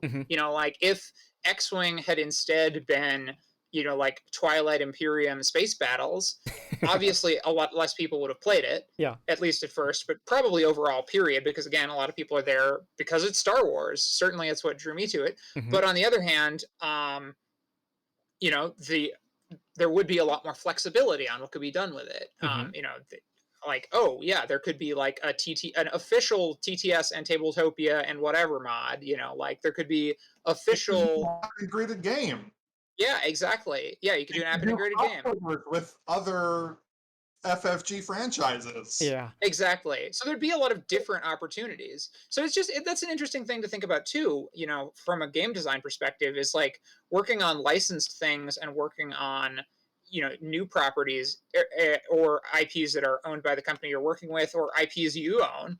is just such a different experience. And it's been really fun because worked on licensed stuff the whole time I was at Fantasy Flight. One of my favorite things has been getting to work on IPs that are either owned by the company I'm working with or working on my own projects for, just like my own stuff with, IPs that I'm exploring. So it's a really different, interesting experience. Or I've been working on historical projects, and that's nobody's intellectual property. It's history. It really happened. So, like, I don't have to get approval from someone to depict their thing. I can just tell a story about a thing that happened. Right? That's freedom, right? Yeah. It's, And go ahead. It's an opportunity to get to do something different and to explore a little more. Like, it's sort of like you can't always have everything all at once. Like, I wouldn't have that kind of freedom working on Star Wars. Yeah. But I would be able to work on Star Wars, and I got to work on Star Wars. Right? How cool is that? Who would have ever imagined that? So yeah. Okay, that's cool. I think this is like winding down a little bit about X-Wing, and we go more about a couple of questions more about Armada and Star Wars RPG. And after that, I think we can talk a little bit more about the stuff you both are doing right now. And in the end, chat, if you can stay a little bit longer, we will open the questions for the chat, and you can just ask freely, and we see which questions we can pick up. But that is the plan for the next immediate future. So let's go for next one, Armada question. Was there a particular reason why squadrons measure attack range from the closest point instead of the dot or peg? So that's a general convention for things that go on bases, is that you measure from the base rather than from some other part of the miniature because you want to protect the miniature. Yeah. That decision would have been made in the primordial past of Armada long before I was a developer. So I have no particular insight in regard to that. Other than that, frankly, I wouldn't want players to be trying to measure to a vertically standing thing that supports their miniatures, even though these are small miniatures and relatively robust. Like, it would be so much easier to knock things over. Also, per our earlier discussions about playtesting, they would have not been playtesting. They would have been playtesting with cardboard circles. Oh, that makes so much sense, actually. Or perhaps later on, just the base with a punchboard circle on top of it, not with the stand and any miniatures, because those wouldn't have existed yet. Yeah, so that's the easy answer. Yeah, makes sense. Just because that's what's available at the time. That's what or that's what the convention of the genre is. Like, there are a couple of spaceship games that will measure to the center post, or actually that, going back, originates from naval games where ships are all sorts of different sizes and dimensions. You generally measure to either the first funnel or the tallest mast, or there will be some convention for whatever period and genre. But if you have bases and generally want to, if your miniatures are small and or delicate, there's a base. There's a base. That's a pretty common convention of miniatures games. So I think I both know where this question is coming from, and I think I know the answer. So the reason, I remember specifically the reason James did determining arc coverage through center dot to center dot to determine obstruction was because, so for those center dots in each of the arcs, because you need to know if you're crossing an arc line or not. The reason James did that was because he'd had a lot of issues with closest point to closest point causing weird questions in other games, and that was a way to have a certain answer about whether you were obstructed to one arc or another. And he wanted to be really clear about that. But squadron bases don't have facing or arcs, so there's no need for that. Okay. So I if I had to put on my guess what James was thinking 6 years ago hat, that would be it. And this is all stuff I'm reconstructing secondhand from conversations with Michael Gurnis, who is the producer on the game. So that might be completely wrong. I'll ask Mike next time I talk to him. That's a good question. Yeah, that's a good one. Like, also like as a continue from earlier our talk for Brooks. For Armada, did you have like some expansion or ship you were super proud and happy about? Well, I mean, Wave 8, Mm-hmm. Wave 7, Wave 8. I'm the Rebellion in the Rim was primarily Michael, but I played second fiddle and we got a lot done on that. I'm very proud of everything we did. And then the rules update and the Clone Wars stuff has been really cool. But like in particular, getting to do the Starhawk, because the story, like the character, Commander or later Commodore I got, is a really interesting character who's like going through stuff. It's a depiction of PTSD in Star Wars that's really powerful and moving, and the ship is described as really cool, and it's this new thing that we've never seen, and we included it. This is a story I've told several times. We included it in the pitch for that wave, like what we want to do for this wave, and we knew it was a long shot, right? And LFL came back to us and said, "Yeah, do it." Okay. They had a very rough sort of mock-up of what it looked like, and then they said, "You're going to do it," and we said, "Okay." So, and then the Onager was a similar story, that we wanted to do something very new and different than what we had done, but still very distinctively Imperial with a harsh wedge shape. And so I spent 2 or 3 weeks back to back poring over like close-ups of studio models, because both ships are Star Destroyer derivatives. Because the Onager is basically, what if you took a Imperial Star Destroyer but without all the extra stuff and just with the gun, and then the Starhawk is built from Star Destroyers, so it needed to incorporate the sensor domes, the greebles, the turrets all over. It was so much fun and so rewarding. Someday I'll get one and have displayed up there. But oh, you have to. It's an amazing ship, and now imagine that EA got the model and put the model into squadrons, cool, right? And then because Frank had done a lot of the Raider for X-Wing too, well previously, and to see those on screen, and they've since shown up in art. And there's a Luke Skywalker comic where Starhawk shows up. Nice. I actually have something I'm proudest of from Armada.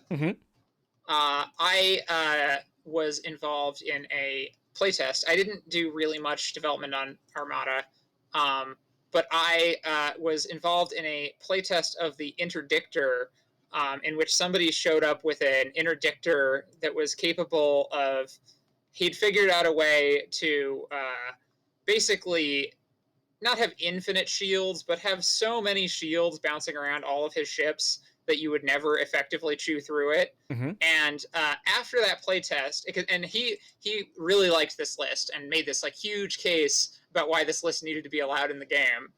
And I let him make his case, and he walked away. And then I went over to Michael and I said, "We cannot allow this in the game. Like, this is not going to be okay."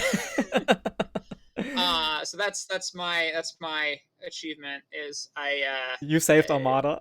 I don't know if I saved Armada, but I definitely saved myself having to deal with that list again in playtest. It probably wouldn't have survived going to the general playtest. This hadn't been kicked out to the playtesters yet. This was like early internal testing. Yeah. So probably it wouldn't have made it anyway. But all right. Yeah. And then the other thing I'm proud of is I pitched the concept for the snipe keyword. For the Onager class Star Destroyer, right? Like with the. Actually, for squadrons. Yeah, it's a squadron. Oh, for squadrons. Much smaller than that. Oh, yeah, the that was the Onager was all beginning. Brooks. This was just the one that lets you attack ships at longer Oh, range. I remember now. I just really liked the idea of being able to do that thematically, because a lot of my like favorite space battle shows, you have these cool engagements where people are like shooting at each other from like way too far away that it should hit, but then somebody gets lucky. I just really liked that idea. Yeah, it's very thematic, right? Like stuff like that. like for me, for Star Wars games in general, like not always X-Wing and Armada, but also like the computer games in the past, like in the 90s. Like as a kid, I always imagined myself in the cockpit doing that stuff, right? And to find abilities and stuff we can do in the cockpit, like on the tabletop, it's always amazing to see. So it's very fun. Right. So let's see if we get more question. This is going to the Star Wars RPG already. Somebody was asking, like, I have no idea about Star Wars RPG, so I have to let you both deal with the technical stuff. So I'm just reading it. Was it an active choice to not include talents like Perry in Edge of the Empire or Age of Rebellion core careers? For the questionnaire, it was always struck them as odd that they have specializations which were melee heavy in those books, but they lacked the means to reduce incoming melee damage, which I think Force and Destiny careers had. Yes, so this is a really interesting question, but it also reveals when the questioner got into the game. Mm-hmm.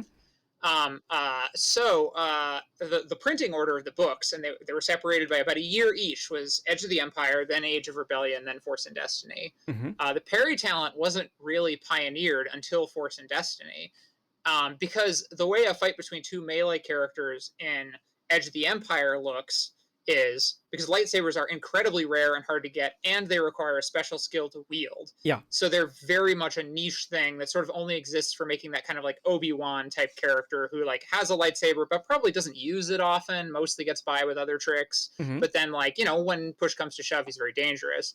But you really have to build your character around that idea because there wasn't much support for it. But in Force and Destiny, everyone was going to have a lightsaber. That was just like full stop. Mm-hmm. You know, like you can build a Jedi with a different weapon, but like at some point everyone's going to end up with a lightsaber or a lightsaber bow or a lightsaber halberd or what have you. But the big thing about lightsabers is they pretty much ignore the defense system that exists in the game. Mm-hmm. So if you look at those melee careers in Edge of the Empire, before lightsabers were expected to be something used by a lot of melee combatants, they have lots of soak. I think the Marauder has like 2 enduring and a whole bunch of toughened. So their defense, they get some melee defense, and a lot of weapons grant melee defense. And then they get, which is just gives a negative die to the attacker. Mm-hmm. But then they also have just like lots of hit points and lots of soak, which just reduces all incoming damage by a flat amount. Lightsabers ignore soak completely, and they deal really nasty critical hits. So even if you have a lot of hit points, you might not have any arms. Mm-hmm. So there had to be a new system when lightsabers were going to be common and lightsaber on lightsaber fights were going to be common. The combat system had to be basically reworked. Mm-hmm. And the way that the form that took was the parry talent, because we didn't want to give Jedi tons and tons and tons of soak and hit points, all of them, because one, we wanted mechanical range within the Jedi, well, Force users technically, within Force and Destiny, but also, you know, we wanted melee characters to have a niche, and so even in that Force and Destiny ecosystem, Mm-hmm. so like a Wookiee with a vibro axe who isn't a Force user and has a lot of like, and is a Marauder, will deal a lot of melee damage. Their top end damage against a target with no soak will probably be higher than a lightsaber characters, and they'll be tougher against just like blaster fire. But a lightsaber wielding character will have parry, so they'll be able to go toe to toe with other lightsaber wielders without getting their arms chopped off, because parry lets you mitigate a lot of damage at cost of strain. Mm-hmm. So they have to have a high strain threshold to be able to defend themselves. But basically, the short answer to the question is the reason we didn't put it in there is it wasn't invented yet. It's the same reason that X-Wing didn't have Talon rolls when it came out, because Talon rolls didn't exist yet. And when we got the chance to reboot the X-Wing, we were like, yeah, Talon rolls, obviously, these would be great. So if there's ever, I don't know what Edge's plans are. I know that they are currently in the process of reprinting the Star Wars role-playing books, so if there are books you're looking to get, I know that Edge is looking to get those available again in the near future. But I'm sure if there's ever a new edition, you'll see Perry show up earlier, because, you know, it will exist. Okay. Thank you for the answer. I think chat is very happy about that because the questionnaire was in the chat, waiting for that answer. Yeah, that's also another good example of games that continue to expand. Almost by definition, will include new things that weren't thought of before. So if we haven't gotten your specific question about something that's like, why was this like this and this later thing was like this, the answer is very likely the designer hadn't thought of it yet. Yeah, right.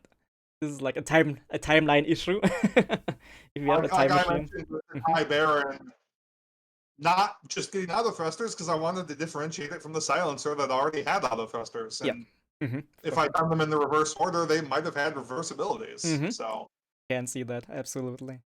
And as a sequel to that question, for Star Wars RPG, did you feel that you were at the point already in the books that you were thinking about maybe a second edition or a reprinting of Star Wars RPG, like with like updated rules? So there was certainly talk about it. You know, with RPGs, you want to think about your timelines for things like that because obviously it's important to the sort of product cycle. And that's true of any game, really. You want to be thinking about like, okay, when do we want to sort of do a relaunch? Edge of the Empire was a very solid foundation for the core rules. Age of Rebellion cleaned up the way the rules were presented a lot. You'll notice that a lot of the syntax in Age of Rebellion and Force and Destiny is cleaner than Edge of the Empire. But one of the big advantages of splitting it across 3 core books was, one, we got the chance to make those little incremental improvements and fill in sections that the game didn't have. But 2, the game was designed to be very forwards compatible. So the way the talent trees work, for instance, is like you can take things in your career or out of your career. And being able to access those out of career things is really important because it meant that if you're playing a, you know, let's say you're playing a long campaign and you're playing, you know, like a melee character, and then you want to get access to parry. Well, eventually you could, like go into a career that has access to that and get parry. You might need to become force sensitive to do it, but there are ways to access those things. And also there were other books coming out for each of those game lines that had that came out later. The last Edge of the Empire book came out well after the Force and Destiny's release. So we were able to keep things pretty dynamic there and keep sort of like evolving on things. There were definitely matters that I'm sure could be cleaned up, but in terms of role-playing games, like there are plenty of games I've worked on. The 40K role-playing games, for instance, we were very excited to be able to do Dark Heresy 2nd Edition because it was very much time for that to happen, and because like the game lines had sort of grown in a very organic, unorganized way.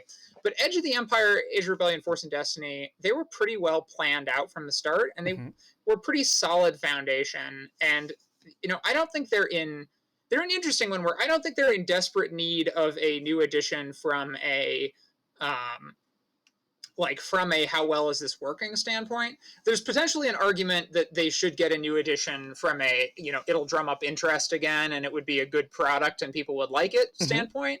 I can't speak to what Edge would be doing there, but I feel like they're sort of in a similar boat to Dungeons and Dragons 5th edition, where like there's very much been no rush on pushing out a new edition there because the current edition isn't broke. It's like it functions, so it ain't broke, don't fix it. And I know that they've announced they're doing kind of a new pseudo edition for Dungeons and Dragons, but it sounds like it's going to be backwards compatible and very friendly, so it'll probably clean up some of their auto fire type things. It'll probably clean up those things, but it won't necessarily like completely revolutionize it. And I think narrative dice system is in a similar place. I mean, if you look at how much of the fundamentals translated into Genesis, which like if Genesis is a much cleaner presentation of it all because we were able to take those lessons, and I think it's a much more intuitive book to read, and it's got some nice improvements, and it's got a lot of fun new content, but it doesn't change many of the fundamentals. The fundamentals are solid. So yeah, I don't know. If I was making the call on that, I would maybe think about doing like a collected book with all 3 source books and like updated text or something, but I've no idea what Edge is thinking on the subject and if that's a thing they even want or not. Because if something is continuing to sell and it seems to be working, there's an argument to just, let it ride for a while. Right? Like, can fix it later if you need to, but right now, if it works. All right. let's see where we can continue. Oh, I think it's time to get into a bit of a more general question, and after that we can do more shameless self-promotion. But as a general game designing question, what has been your most important lesson that you've learned over the years when designing games? Max first, and then Brooks. Sounds good. I would say for any creative endeavor, the single most important lesson I've learned is that, during the process of development, you can't let perfect be the enemy of getting something on paper Yeah. or getting something you can test for games. My natural inclination is very much to try to get everything right on the first try. And, that, I don't know, that stopped me from doing a lot of creative things I later did. And I remember very vividly when I learned this lesson. I was editing the first Rogue Trader book I ever worked on, The Soul Reaver, and I had this manuscript from the writer. And it was a good manuscript, but I realized as I was working through it that basically any of the I was conflicted about, like, should I make changes or not? And I talked to the author, and he was kind of like, yeah, make whatever changes you need. So it wasn't like I was subverting his work in a big way or anything. He was kind of like, here you go, I'm done with this, I'm gonna go do another thing.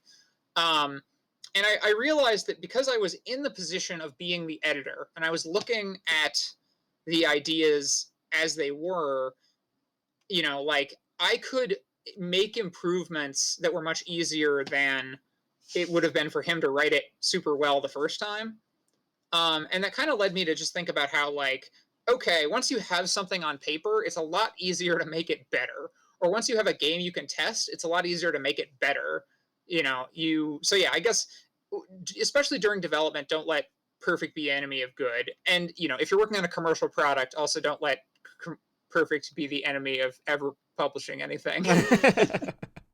Great. Okay. Thank you. Brooks, what is your important lesson? What is something you are using right now in making Earthborn Rangers?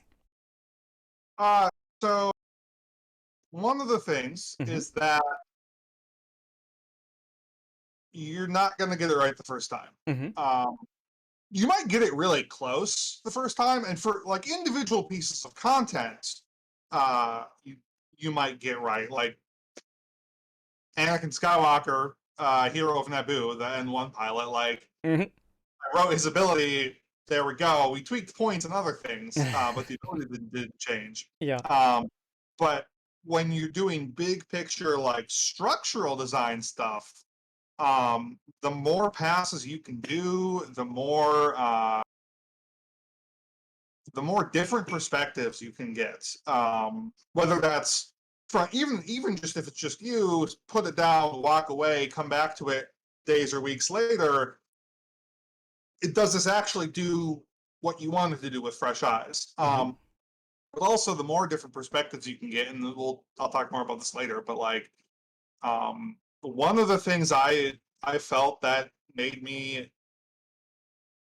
very effective as a designer, and that I was able to enjoy it and do it well, is that I'd been a playtester first, and so when I interacted with playtesters, I knew where they were coming from and could like communicate with them very well. So that's like, getting different perspectives and incorporating them, even if you don't use wholesale the feedback you get, but sometimes it can point you in the direction of something else that's better, or it can help you identify something that, these other people are not, their initial reaction, their initial understanding of a thing is not how I intended it to be conveyed, and so I have to change something else in the back end of this system or in the presentation of the system. I suppose one of the biggest things as far as like lessons to convey off of that is that you can do so much with the game, in particular game, with many things, in changing how you present information to players. Even if the mechanics are all either actually the same or functionally give the same result through the same process, but if you present that differently, you can get a very different reaction from the players. And so you really need to think about how you present that information. Particularly with things that are sort of thematically important, like how do you present the force in a game of Star Wars? Players are gonna feel very strongly about that one way or the other, and so that's something you want to get feedback and see how people are reacting to. Mm-hmm. This has been like two very good answers you can actually pretty much use in other parts of life too. Chat, so remember that. Learn something today. All right, and let's go to the next question. Our community was actually like very interested in the current projects you are doing right now and your plans for like 2022. Do you want to talk about that? What are you doing right now? You can also shamelessly post your links into the chat for everybody to see. I have no problem with that. Max, you are muted right now. I don't hear you. Yes, No, yeah. sorry, I Yeah. forgot to hit my push attack. Brooks, why don't you go first? I need to make a Twitch account so I can post this in the chat. Nice. Well, we'll hang back off and forth on a couple of these. Mhm. So, Earthborn Rangers. Yeah. We announced it last spring. We kickstarted it over the summer and fall. We are well along the way to having the core set complete, and are beginning work on the first expansion, or at least like conceptual work on the first expansion, which the expansion was already announced. That's not Mhm. anything completely new. Don't worry. But yeah, it's going very well. So if you haven't heard of Earthborn Rangers, or Earthborn Games is the studio, so Andrew Navarro, the former head of FFG, started the studio Earthborn Games, which I will grab a link for that and throw it in chat. Yeah, perfect. We've got a cooperative card game. It's set in the future of our Earth, in a sort of survival. It's a survival setting. It is. I've been calling it a post-apocalypse averted. So the humanity bands together and tackles the climate change threat, and tries to heal the environment. But the world is irrevocably changed in the process. Mhm. And then so fast forward to the setting of the actual play is an isolated valley in the far future, a very lush mountainous environment. And so you are sort of amidst the ruins of ancient, i.e., current modern day civilizations, but in a very different landscape and a very different ecosystem, with some sci-fi and fantastical elements too, some sort of like Mhm. sci-fi science to change the climate. And it's a cooperative game. It's a sort of adventure game. You take your character and you travel. But it's very optimistic in tone, very hopeful. Mhm. And so hope punk as a genre is a good description of it. So if that is at all interesting, check it out. I put the link there in the chat. Mhm. And you can go look at the Kickstarter page, and there's and also on the website there are links to all the videos we've done about it, all the press releases we've put out about it. That's great. And I think That was fun. the cool thing about it that you talked about it earlier, right? But the cool thing about it that you try to make the production logistics also like sustainable as possible for a Yes. game with this theme, and I think this is amazing. Like very Yep, fitting. we're trying to make as many of the physical materials as um, ethically sourced and sustainable, and Mhm. as much of it as possible recyclable as possible. Mhm. To have the production, minimize overseas shipping, having local production in various different places, still to a very high quality. So you're still getting a quality board game component, Mhm. like you would expect. Andrew's a big graphic guy, so like he's worked on all of FFG stuff over the years and been head of it. So like he's like, that's still a high priority. We're telling some really fun stories. We've got great art. We've got great people writing. Sam Gregor Stewart, who worked on many of the Star Wars RPGs and some of FFG's other RPGs, Mhm. is doing a lot of our story writing. We've got Evan Simonet doing a lot of the graphic design. Me and Andrew Fisher are doing a lot of the development, and also the Adam and Braley Sadler did some of the initial design stuff too. So yeah, it's great. Check it out if you're at all interested in cooperative games or optimistic games. Or Max, what do you got? You got something very. I do. Yeah, I do. So we just announced. I've been working with Games on a project we just announced called Stone Saga, which is a cooperative survival crafting game. It's set in a persistent world, so it's heavily inspired by legacy games, but has some different elements involved.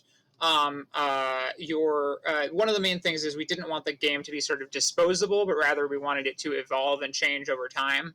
So it's something you can play through numerous times, but certain things about your playthrough will have these like ongoing effects upon the world. And I'm working on that with Luke Eddy, actually, who is of Star Wars Legion. Luke is always a lot of fun to work with.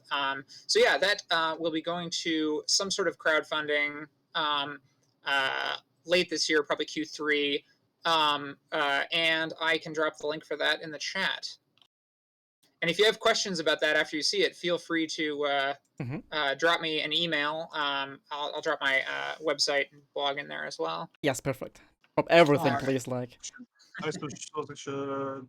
Like self-promotion is a big part of Twitch, so we have to get in on definitely. that. Definitely. Did that end up in the chat? The chat's not showing up for me on here. Not I'm very yet. technically illiterate. Not yet. I don't see anything, but I can also I think I got your blog in my bookmarks, so I can do that for sure.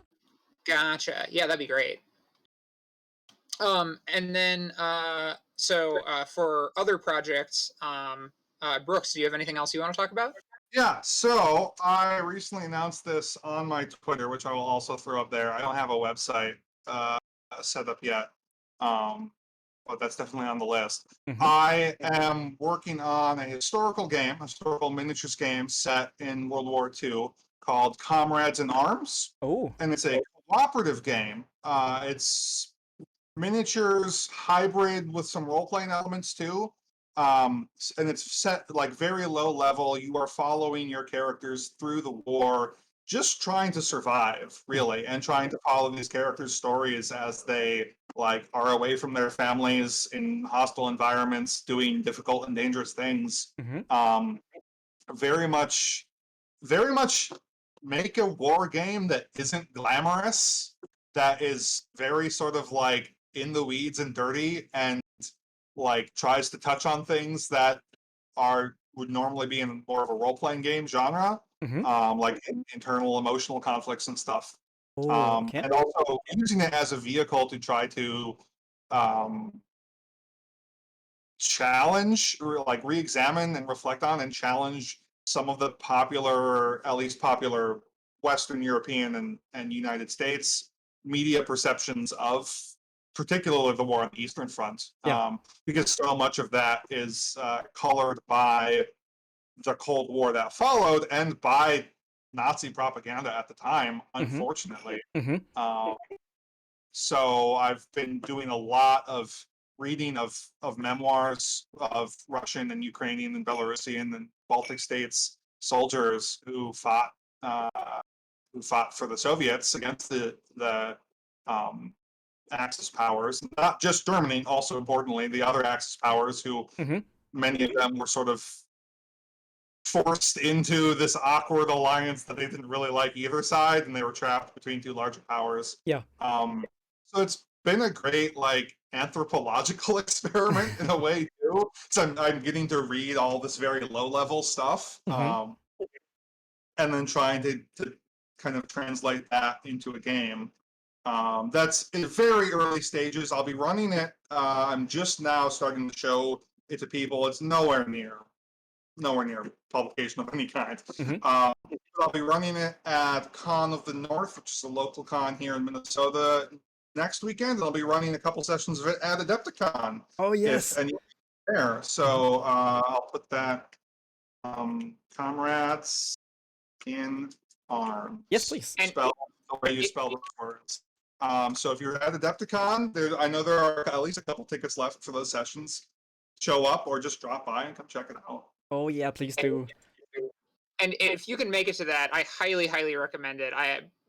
I've played an even earlier version of the game. I'm sure it's improved since, but I had a ton of fun playing this with Brooks. Mm-hmm. It is really interesting in the sort of paradigm it follows for minis game, and it does something that a few games have definitely played in before, the sort of Rangers of Shadow Deep type, like, but I feel it does some really interesting new stuff with that too. Of like, it's on this minis game RPG precipice that I love. Mm-hmm. This is amazing because I will for sure keep an eye on that. Because I will let you know if / when it gets farther along. Oh, for sure, please, because in the recent year, one of my favorite PC games was This War of Mine, if you know that game. I'm familiar with it. I haven't played it. Mhm. Maybe should. Maybe you should, because like it goes in a similar thematic about showing the consequences of war for ordinary people, right? Which is, especially in PC games, like quite often overlooked, because for computer games, war is quite often like glory and about the action and stuff, and not about like what the people who are living in war-torn countries have to deal with. So that was like a very different experience, which I really enjoyed, to get the right story to be told, right? And I think you are going in a similar direction, so that's very interesting. Yeah, and also it's been unfortunately very topical Mm-hmm. to the threat of a Russian invasion of the Ukraine. Yeah. Because that part of the world got tore up 80 years ago Mm-hmm. by conflict, and I hope it doesn't happen again. They don't deserve for it to happen again, but Yeah. it might, because of autocrats who want power. Mm-hmm. And I think it's important to, like, I enjoy war games, obviously. I Mm-hmm. worked on X-Wing and Armada, and I played them before, and I play all sorts of historical games, and it's interesting and compelling, but it's important to understand what it's depicting and not Mm-hmm. accept the glorification of it at face value, and to Yeah. think about the consequences on people. So Yeah. That's a good one. Yes. Good. A very good topic to talk and to actually try to tell the story to people as a game form. I think it's a very compelling art form. So I will keep my eye on that for sure, 100%. Sounds very interesting. And Mega Silver in the chat, I see your comment there. You're probably thinking of Grizzled, the World War I sort of survival game, basically, which I've also played, and it's also an inspiration I very much enjoyed.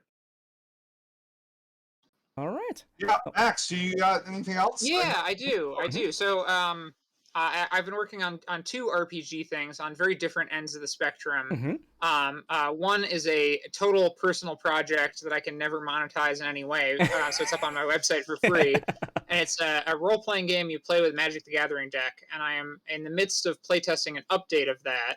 But I'd love to get more feedback, so if people are interested, I'll drop the link for that. And then the other one is Adventures in Rokugan, the forthcoming D&D 5th edition interpretation of L5R. And it's been really fun to do that because, I designed the last edition of L5R, and so doing another take on that, but in a different sort of like game world, is really cool. Super cool. Like, I really enjoyed the preview articles on the FFG page about Legends of Five Rings. Like, I enjoyed the art form and all the themes in the game. Like, I never played it myself. Like, maybe I have to do it in the future, but I love to read about the articles. Good. I'm glad you enjoyed those. All right. So, any last chances to push some projects right now before we go to the spicy chat questions? You got anything else, Max? Because otherwise I have that one more thing. Yeah, go for it. Well, so, although I'm very excited to be working on Comrades in Arms, part of the reason it will not be published at any point in the foreseeable future is I accepted just this week a position at Fantasy Flight Games. I'm sorry, I'm bumping the table. So I'll be going back to FFG as a game designer in the board game department. Yes. I'm looking forward to that. Yes, great. Work with a lot of old friends and make some new ones, and for sure, really cool stuff on new games. So that's All right, this interview is very timely that I could say that because I just got finalized. Oh, this so- is great. Like, I think congratulations for the new job, for sure. Very wow. So yeah, I see chat is excited here. Like I'm in too. Yeah. So Thank you all. that is like how did Emperor Palpatine say it? Like we will follow your career with great interest. Oh man, this is a good news. This is a very good news to end the part 1 of our little interview today. And we are going to part 2 now. And I know our friends in chat, our moderators, have collected a few earlier questions. I will try to push them on stream right now so we can see that. Give me a second. I'm gonna refill water here. And we do the collected questions first, and after that, we just watch the chat and see what questions you guys in the chat have, which we like to answer. But let's do the collectors first. And how do we do that easily? Let me a second. Oh, I'm old, and technical stuff is difficult. Window capture. Well, you've been managing this very well so far. It's been pretty seamless. Thank Certainly you, a lot thank you. better than it would have been if I had. I think this looks fine. So, we go here and then smaller. Right. Perfect. All right. So let's see which of. Can you read the questions on screen? Can you see them clearly? Yes. Right. So let's see. All right. I think the first one is. Behind. I think my Twitch view has been behind like 30 seconds. Oh, it this can whole happen. It time. can happen. So we delay a There we little go. bit here. We'll delay a little bit here. But I think the first one is a joke question. We don't need to answer that. You wings with Juke. You shouldn't play that, Kevin. Is that a current? No, absolutely meta? not. Like, no, you shouldn't do I mean, that. you know, if it's working for you, go for it. Right? Maybe you can make it a meta choice, right? If you can make it work, but I don't think it's good. We have von Dach. Did you feel you overnerfed the Jump Master from 1st to 2nd edition? Yeah, probably. Mhm. I don't know. It's hard to say. So the Jump Master is interesting because it was a case where we really redefined its ship role, moving from Mhm. 1st to 2nd. I don't know. Maybe it should have. I think I don't necessarily regret its power level. I think that actually fits pretty closely with how what it is supposed to be. You know, it being such a power piece in 1st edition was not intended, and it wasn't supposed to be like this backbone of a list the way it was. Mhm. I think what I regret about it is that we didn't give it a better, clearer niche in 2nd edition. You know, maybe that could have come through, you know, like pushing it into a like support role in a specific way. I think there are things we could have done Mhm. that would have helped it. You know, it would have helped it fit more. And it's definitely a bit of a victim of how many ships we translated into 2nd edition at the same time. You know, we knew we didn't want to repeat. We knew we wanted it to play differently than it had, because obviously it was nowhere near where it was supposed to be in the first place. So yeah, I don't know. Long way of saying, I don't think it's like, I wish it did something that no other ship did. I think that's my regret. Not so much that it wasn't powerful, but I wish at least there was a clear reason to take it. Speaking as a player and as a competitive player, right? I can tell you that it was not a bad thing to make it a bit overnerfed, because I think a lot of us players were just a bit sick of it at the end of 1st edition. So it was okay to just not see it every time on the table in 2nd edition. And Was it Gen Con 2018? Was it the last event of 1st edition? Was the Jumpmaster Memorial 5K? I think it was, right? I have a shirt that somebody made for the event to commemorate it.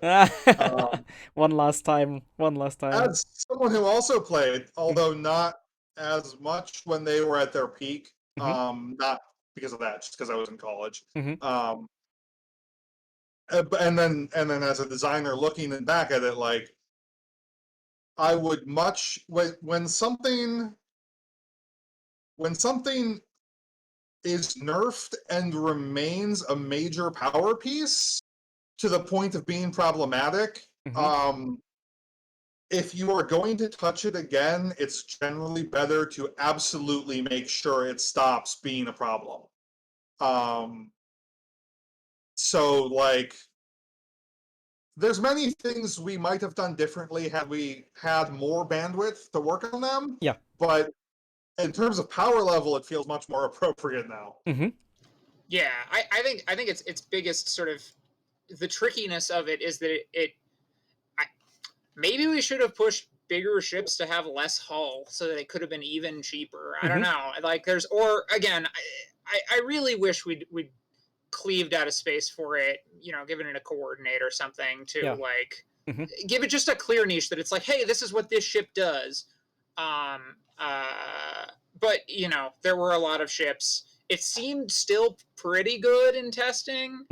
It is like right now. I know, like with current points and the current update, it's still strong enough to be viable as a ship. Like with Dengar, with Nomlamp, like the new update we got in the card pack was great. So it is workable now, and I feel pretty good about it actually as a competitive player. And that's a challenge with character ships that are flown by particularly one or two characters, which make up a large part of Scum, especially, but also like the Silencer and Whisper for Kylo, is that you have to do them because they're important characters fly them, but they become much more like that character's personal ride, and it's less about the ship and more about the person who flies the ship in many ways. And so many of the bounty hunters in particular have ships with broadly comparable characteristics. They're generally pretty tough. They can generally carry crew or gunners. They generally have access to a lot of different weapon types, or bombs too, included in that. And so they're gonna compete much more directly for game space in ways that X-Wings and Y-Wings and A-Wings and B-Wings won't, because they all do very distinct things from each other. But yeah, I think we ended in a good place in the end with a Jump Master, luckily, after the domination in first edition, so everybody should be happy about that. Happy had the questions. Were there any changes you wish you would have done for second edition, either in hindsight, or were some ideas you had but second guessed yourself about? Well, one thing overall, we can't talk about stuff that we didn't make. But one thing overall that we did that we didn't realize we could have toned down more is we probably could have, like, there are certain cards that are definitely calibrated at a first edition power level because we were trying to figure out what the right amount of something we could give you was. So like a great example is we knew Push the Limit couldn't be a card. Well, actually, that's not even true. Push the Limit was experimented with, and then we were like, no, none of this. Push the Limit, there's no good reason to have it. We've got linked actions. We don't need it anymore. Yeah. But, a great example is like Supernatural Reflexes on paper looks colossally worse than Push the Limit. And we were coming from a world where like Push the Limit was the standard for action economy. And so we were like, well, it's pretty limited in what you can do. There's a limited number of times you can do it per round, obviously. Like you're not going to open up these like huge opportunities with this. But like it's still too good, obviously, because we eventually printed a worse version of it that's still quite good. Yeah. So there were some things where like this is just where we didn't have the perfect power of hindsight, and the world we were coming from was definitely one where a different power standard was in play. I don't know that we could have done that any differently though, because we couldn't know that we needed to do that until we'd done it and had the data. Yeah. So we had to make a bunch of content for the game for there to be a bunch of content for the game so that we could figure out sort of the new paradigm that content lived in. The new power level, right? Yeah, exactly. And that's something that particularly with X-Wing and Armada, to a lesser extent because it plays longer, but with X-Wing being so big and being played so quickly, like the playtesters will play your content in more in the first 2 weeks of testing than you were able to have it be played in the several months of internal design they had before that. Mhm. And then when the news articles come out, when the press releases come out revealing parts of that content will get played more before release than it ever had time to be tested. Yeah, And okay. then once it is fully released, that I mean, Mhm. like we had a common refrain that it gets played more in the first 2 weeks after release than any possible amount of playtesting could have played it before then, just because several hundred minimum, probably more, several thousand, potentially even 10,000 people will see the game and will see the new content in the first couple of months Yeah. and get it on the table several times. Mhm. And I think this is also a good part for questions you can often see in the community about how did you miss stuff A or B, right? And how did you miss that this is super strong and overpowered maybe? Because of this, like, as much as game designers can test, as much as playtesters can test, there's just like a limit on the bandwidth that you don't have when 10,000 people are playing it, right? And that's how stuff can. And also, like, how much time you have to mull things over Mhm. is definitely a factor. Like, how big is your pool of data, but also how many iterations of that data can you go through? How deep, Mhm. basically? Because and also then the other thing, the flip side of it is you don't see the things we catch and get rid of. Yeah. The the things that are unexpectedly strong that get through are usually because there was something else worse Mhm. that took more time, and then that is like the last iteration of it, or the like something else was taking up more of the effort, kind of thing. And that's like, the game has to get published. We can't keep pushing something back forever, and it's hard to know Yeah. when it's fully ready. Yeah, this is a good point. Like, remember episode 1, right? There's always a bigger fish somewhere you didn't see. Yes, there's always Exactly. Mhm. All right, so next question from Pifo. I think this is a bit more difficult to answer, but let's try if we can say something about that. As at core, what do you think were the main principles you wanted to design the game X-Wing or Armada around? So for X-Wing at least, I think it's interesting. So I was not involved in the original, other than doing some playtesting. I was not involved in the original design of X-Wing. That was Jay Little and Corey Kanetska and I think James, to a lesser extent, James Niffen. He came in for certainly the first couple waves. Even he was pretty involved. And I think one of the key things was nobody knew how X-Wing was going to be played competitively, including the designers. Mhm. For instance, bumping was sort of viewed as this like technically like functional solution to a problem that nobody liked, but certainly none of the original designers were like, this is going to be the key strategy that the game lives and breathes around. Like that was very much viewed as like sort of a glitch that was necessary, kind of like invincibility frames in fighting games. Mhm. It's like, it's not necessarily invincibility frames exist not because like the designers really wanted them to be a mechanic players exploited Mhm. in the early fighting games. They existed because like the game didn't work well if they didn't exist. And now, of course, invincibility frames are like a key pillar of design. Yeah. And so similarly, like when we were designing, thinking about how blocking was going to be used with various components was really important. Mhm. So I would say the pillars of design going into second edition were really that people like things that move their ships around the board.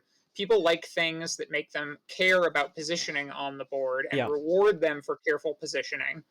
One of the pillars of design at the time was people really like the dogfight. Um, people really like, especially in the competitive community, people really like these sort of fight to the death feeling of it, where it's this like very simple chess-like game Mhm. rather than a game like Armada, Mhm. which was designed around the same time as X-Wing Second Edition, a little before X-Wing Second Edition, but similar period. and by some of the same people. Or at least with involvement of some of the same people, I should say, not really by the same people. But anyway, Armada was obviously an objective-based game because it was more of a traditional minis game. Yeah. And so yeah, so those are, I would say, like, you know, the core pillars. That it's like it's about flying the ships. Anything that makes you fly the ships more is good. Anything that reduces the importance of flying the ships is, you know, like something that has to be explored carefully. It's not like a never do it, but it's something that needs to be played with. And, you know, we were really focused on this sort of like the deathmatch setup because we had explored, you know, objectives and scenarios, and it seemed like, Mhm. generally speaking, people did not respond especially positively to the idea of having them in events. Mhm. So those were sort of the pillars we were working on. That's not to say that those were the best way for the game to exist, but that was sort of our assumption at the time. Mhm. And you know, just briefly to segue into, you know, the direction of the game today, I think one of the most interesting things is that, you know, those assumptions are being shaken up, and that can have some fascinating consequences, and not bad consequences either. Mhm. Like we might find a whole different game. Yeah, it's different, Um, right?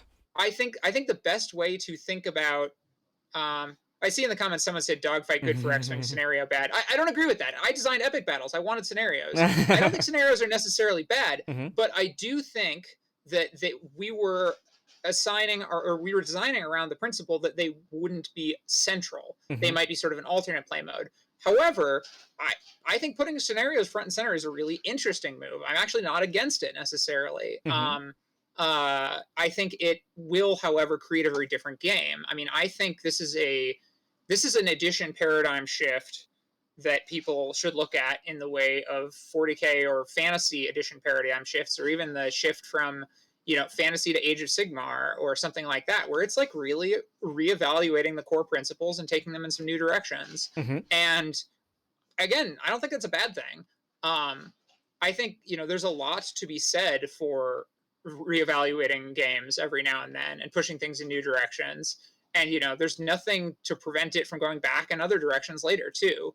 So there's a lot of, I don't know, there's a lot of complexity and nuance in that. But yeah, that's my extremely rambly answer. That like those were some of the principles we were thinking about, Mhm. but we were thinking about them based on what we were being asked to do. You know, a lot of the things we were being asked for specifically by management, what they came to us and said is like, hey, OP has these problems. Yeah. You know, we want you to really focus on these things because OP wants these outputs. And we would say, okay, those are the best outputs. Or we'd, you know, poll our playtesters and like read the community and try to get a feel for things. Mhm. But we also had a certain player base. And if you change the game, you may attract a different player base. Mhm. So, you know, like, it's those were our kind of assumptions. I don't know, Brooks, anything you want to add to this? Sorry, I didn't mean Yeah. to. So you hit a bunch more stuff really well.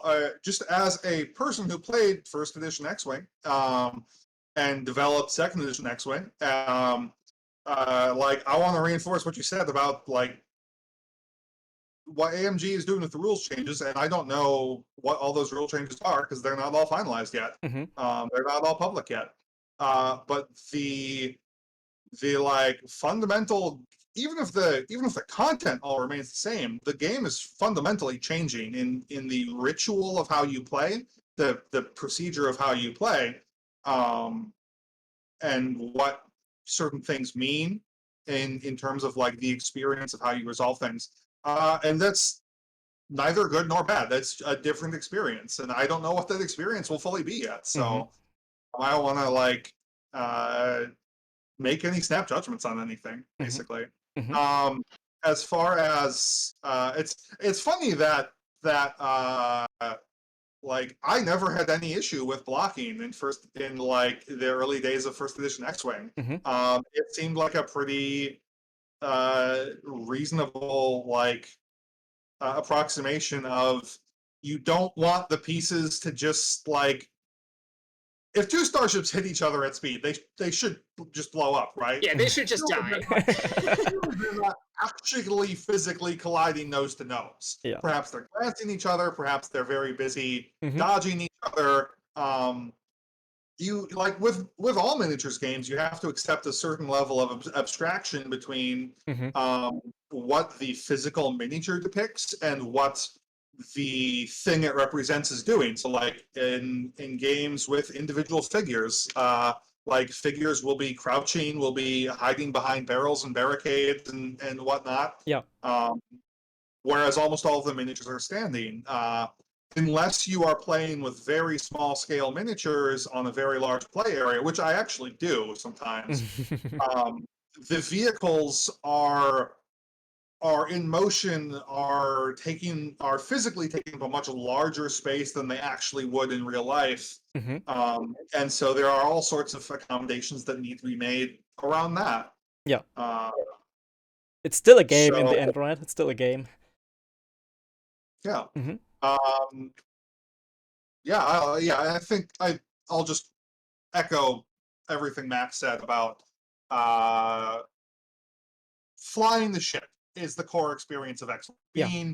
Being sort of in the cockpit of the flight leader or the squadron leader who's in the fight. Because you're sort of making a decision for each pilot in your force. But as long as you have a relatively modest number of ships, you can still get that feeling.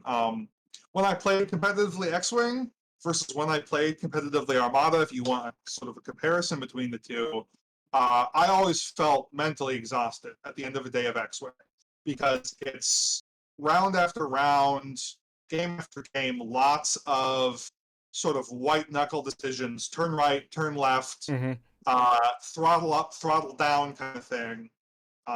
Whereas Armada is much more sort of slower paced, looking farther ahead. It's good to look ahead in X-Wing too, but you have so many little inputs in X-Wing that are all important to the game, but they're still create a mental load that is making it feel fast paced, even though it takes a long time to resolve.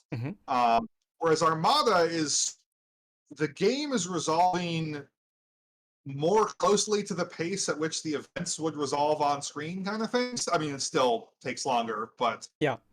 So it feels much more sedate and more thought out. Yeah. I think the great thing about like the X-Wing and Armada games is like you said, like X-Wing feels like you're sitting in the cockpit, you are a pilot, right?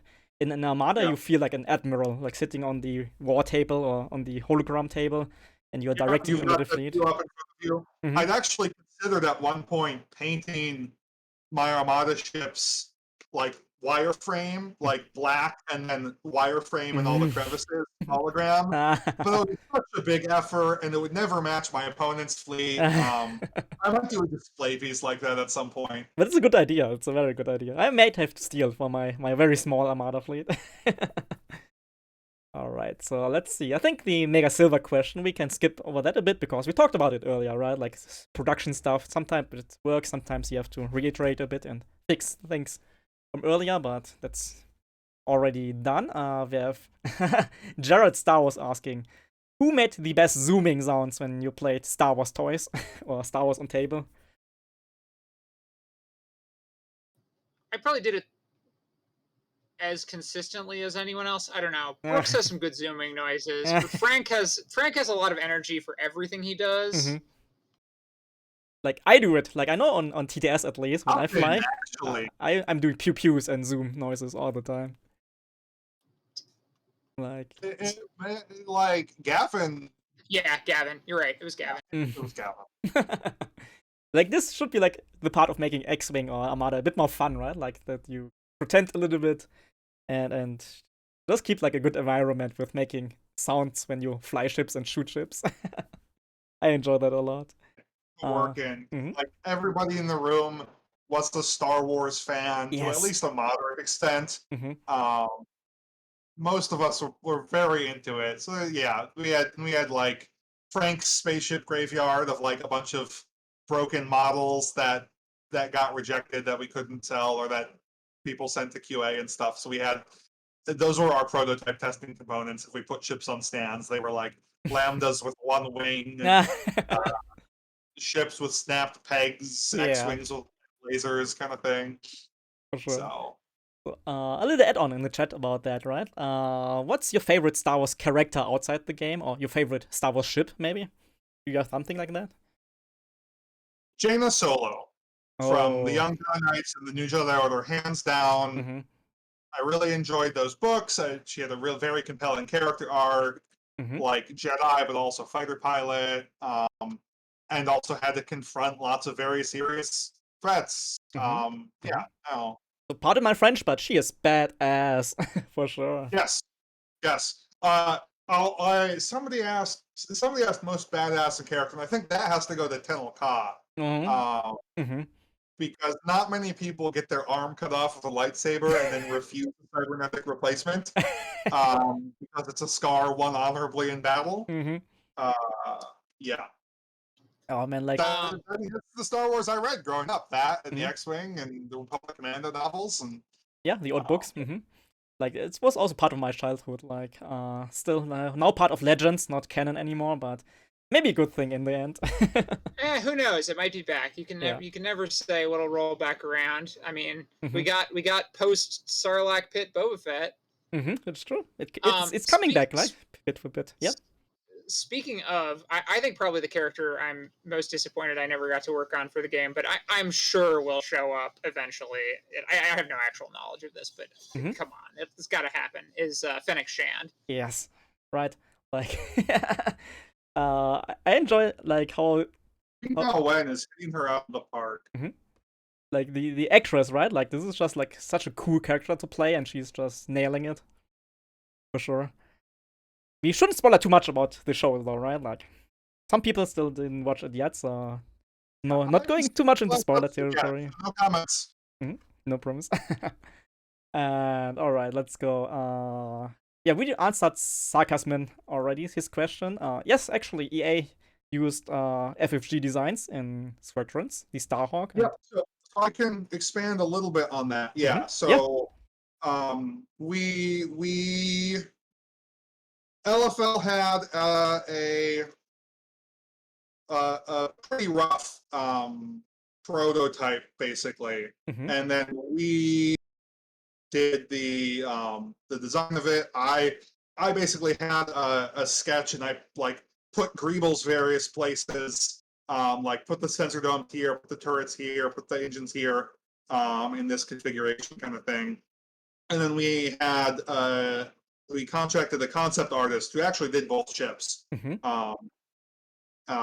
to flesh it out more. Absolutely gorgeous. Loved seeing that art every time we came in. And then that then became a render from our sculpting team, to make the ship a miniature. And their squadrons, because we gave that render to LFL too, they must have gone to them as well. It's very clearly the same design, but just smoothed over because they didn't want to like probably render every single little Greeble we put on the miniature. Yeah, and then the Raider again, like they would have renders of the miniatures because that's how the miniatures are made. So yeah. This is awesome. Like I'm kind of jealous right now. Like not only you both work on a Star Wars game, but you made it that a big computer company has to use your models in their game. We didn't even know they were gonna. So it showed up in the trailer, and I was like, "Oh, baby!" I can feel that. I can feel that so much. All right, this is awesome. So next one, I think in the chat somebody is like chiming in for Star Wars RPG a bit. Was there ever the idea thrown around that you would just do a book of character races for Max? I know it was discussed at some point. Truthfully, I have no idea what Edge is planning right now. Sam is a very good friend of mine. We hang out all the time, but I intentionally don't ask him questions like this so that when people ask, I can just say, "Oh, I don't know." I have no idea. It would be cool. I'd buy it. Like I remember also as a kid, like I got some of the old school Star Wars RPG source books, I think, about Thrawn and stuff. And that was like awesome for me as a kid. Like I didn't want to play the game, but I was watching the pictures from all the starships and reading about the lore text about the characters. That was amazing. So maybe I need to get some new RPG books to update. Oh on yeah. Mm-hmm. A lot of people actually, I think, I don't have a solid number on this, but I would say probably at least 30% of people who buy RPGs do so without ever actually playing them, and like maybe 20% do it without any intention of playing them. Yeah. Because they're such good reading. You know, they can be really engaging. They often have great art, and especially if it's for an IP you care about, Yes. you know, it's a way to see that IP, you know, explored. So yeah. I have, you say that, and I have directly in my line of sight past my computer is my bookshelf full of RPGs and miniature rule sets, many of which I bought for research and not to play, or not with the expectation of ever getting to play. So. Well, speaking as somebody who has worked on RPGs, I never begrudge anyone buying my stuff for any reason. If they don't want to play it, they just want to buy it, that's fine. As long as they're getting some enjoyment out of it. Right? Yeah. Nice. All right, next one we have from Flipstar. A bit more of a philosophical question, I think. Do you think TTS should add inaccuracies to better simulate real-life play? It's a bit of a cheeky question. Fascinating. That is a really interesting question. I would say probably not. Go ahead, Brooks. Go ahead, finish your thought there. I would say probably not, for the simple reason that people really hate stumbling in Super Smash Brothers. Yes. It was a mistake. That's a really interesting question. I mean, X-Wing TTS, where you had to move the ships yourself using the physics engine, would be a really different game, but I actually don't think it would be fun. Yeah. So probably not. Probably best to just take advantage of the best of the digital media. What do you think, Brooks? So, one, I don't really want to tell someone else what to do with their depiction of a game, even though it's a game I worked on, right? If that's the various online modules of miniatures and board games, if they weren't done by the actual designers and producers, it is better to think of them as fan adaptations, because functionally that is what they are. Even if they are all the same material, you are playing the game in a way it wasn't necessarily intended to be played. That doesn't mean it's bad. That doesn't mean it's good. It will sometimes be a different experience. I personally am, I've said this before, I'm not interested in playing miniatures games online. Yeah. I'm here to physically move miniatures and get down at eye level and roll dice and stuff. And art and the hobby aspect of it. But if somebody else really enjoys that, great. Yeah. I think that adding a mechanical feature to replicate the real world in that, because what experience do you want, right? Which different people get different experiences out of playing X-Wing on the physical tabletop already. So no. Yep.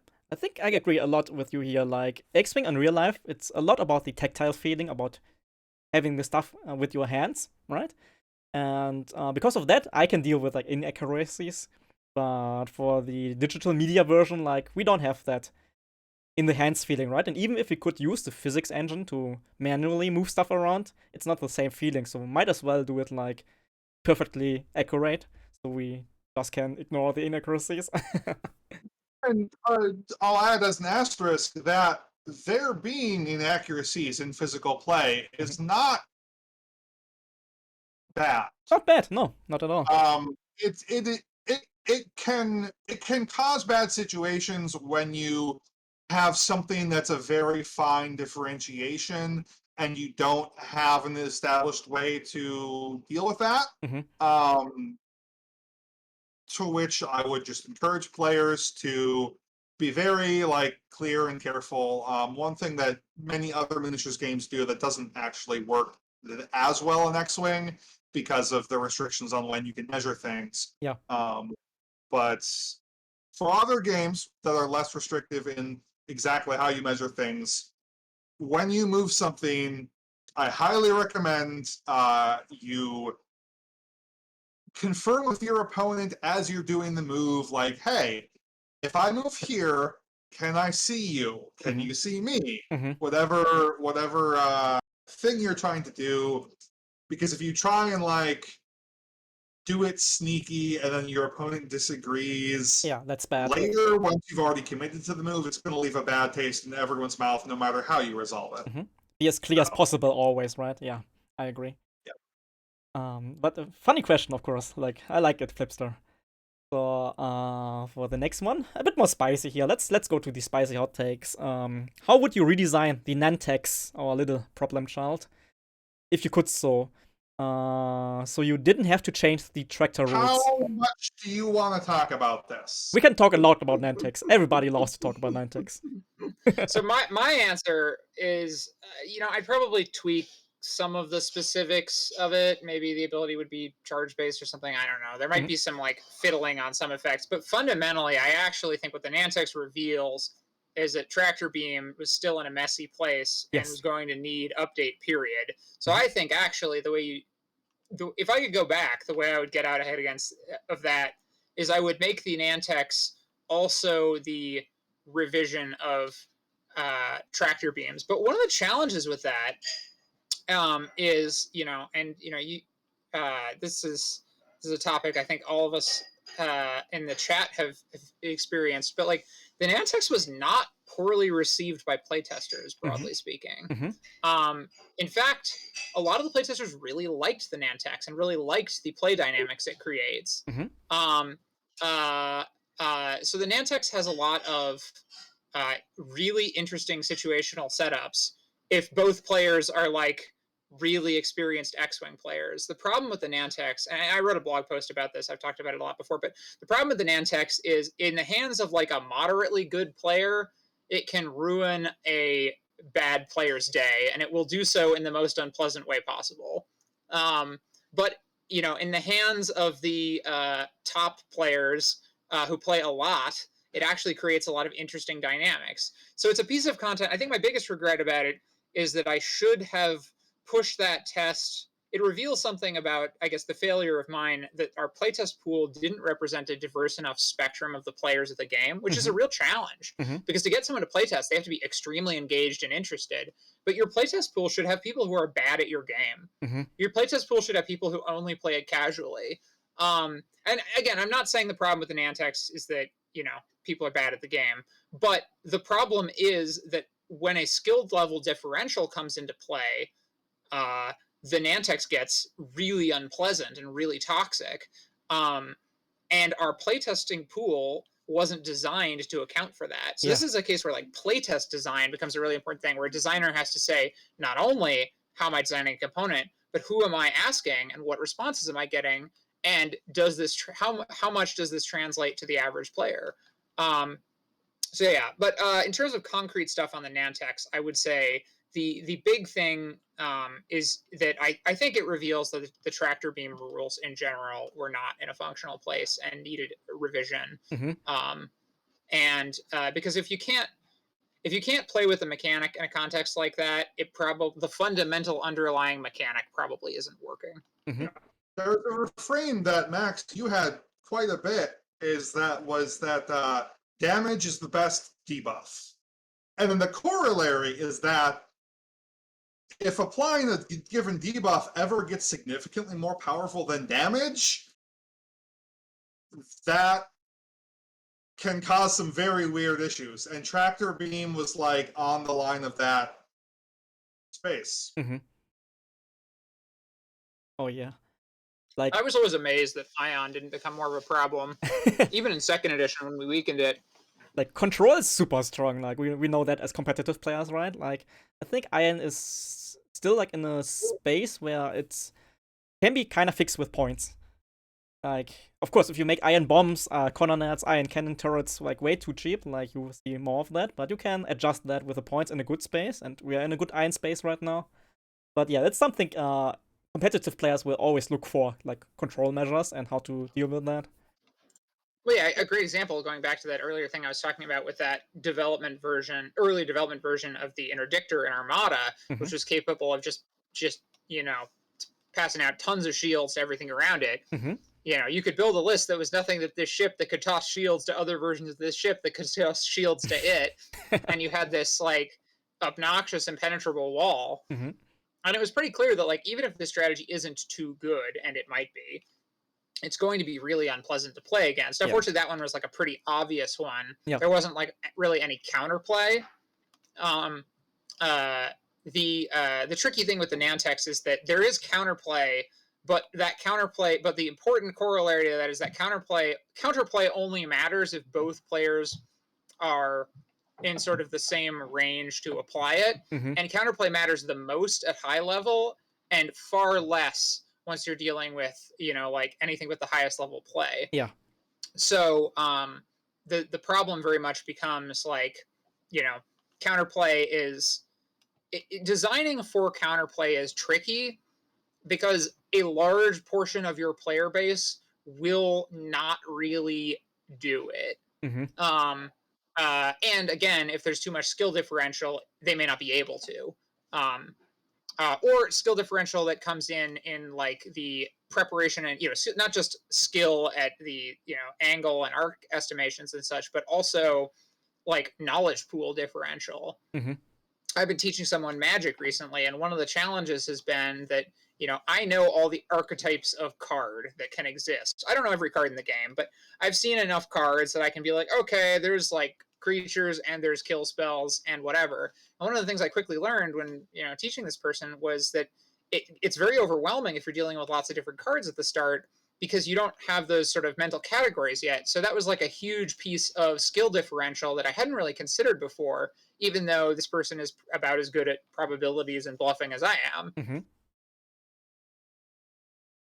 Yeah, interesting to think about. I think one of the problems in general about Schvector a little bit is that it feels a bit bad that your opponent is moving your ship, and you often, at that point, can't do anything about that anymore.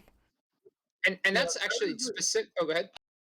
Yeah, that's a challenging aspect of that is something, because that's something that exists in the setting. Mm-hmm. Like tractor beams and ion weapons are very important parts of dogfights in the setting. Mm-hmm.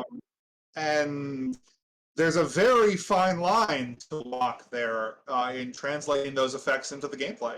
Mm-hmm. And just Max, to back you up, because like you've spoken much about the Nantex and it was your design. I was very busy, but I did look over it all, and like everything seemed reasonable. And the playtest feedback we got, I didn't see a whole lot of it because I was working on many other things at the time. But like it was a team effort, and it revealed things about the game and about our playtesting system that needed to change, and so we changed them, kind of thing. All right. Yeah, and actually, that point you raise is really good. That the I don't know if AMG has changed tractor beams. It wouldn't surprise me, but one of the changes we implemented was that turn at the end with the tractor beams. The reason we added that in was specifically because one of the things we realized was, your opponent getting to flip your ship around is a feel bad, but it feels less bad if you get to make a choice afterward. Yeah. Because suddenly your agency isn't completely eliminated from the situation. So you have agency, and that was really important to the philosophy of that change. Now, again, maybe, I don't know if AMG has taken it a different direction. Maybe they found a new, better way to handle it, or maybe they've sort of fundamentally revised tractor beam. But, like that was very much why we made that change. And I saw a lot of people at the time say like, oh, this is so fiddly. It is fiddly. And again, but I do think it speaks to something important that like, it needed an element of choice for the person who was getting inflicted on it, because it was so unpleasant. Yeah. And I'm going to actually segue off of that to talk about the Onager class Star Destroyer, because it has a long range, a beyond standard range attack ability called Ignition. Yeah. And one of the things that I was very aware of when I was designing that is this issue of designing for counterplay or not. And this like artillery effects in games are always rough and sometimes feel unfair. Artillery in real life is unfair. It is so unfair. like we knew going into it, this was going to change many of the dynamics of the game. And so I very much was trying to keep lessons, including the ones that we learned from the Nantex, in mind, in that designing a thing like that was purely based on counterplay, Mm-hmm. on skill level to use in interactions, would actually open the window for it to be more punishing to players who are not able to execute that, and particularly in Armada because of the activation system. Mm-hmm. The person who gets the last move each turn or the first move each turn is not determined in game. It's determined by decisions you make during list building and then in the matchups of players. Yeah. And so I very early on in the design process came to the conclusion that, or came to the decision that it was better for the attack to be relatively easy to line up. It has a much narrower arc than any other weapon in Armada, but it still has a very wide arc by the standards of X-Wing. Mm-hmm. It would be somewhere between the bullseye and the full arc. Mm-hmm.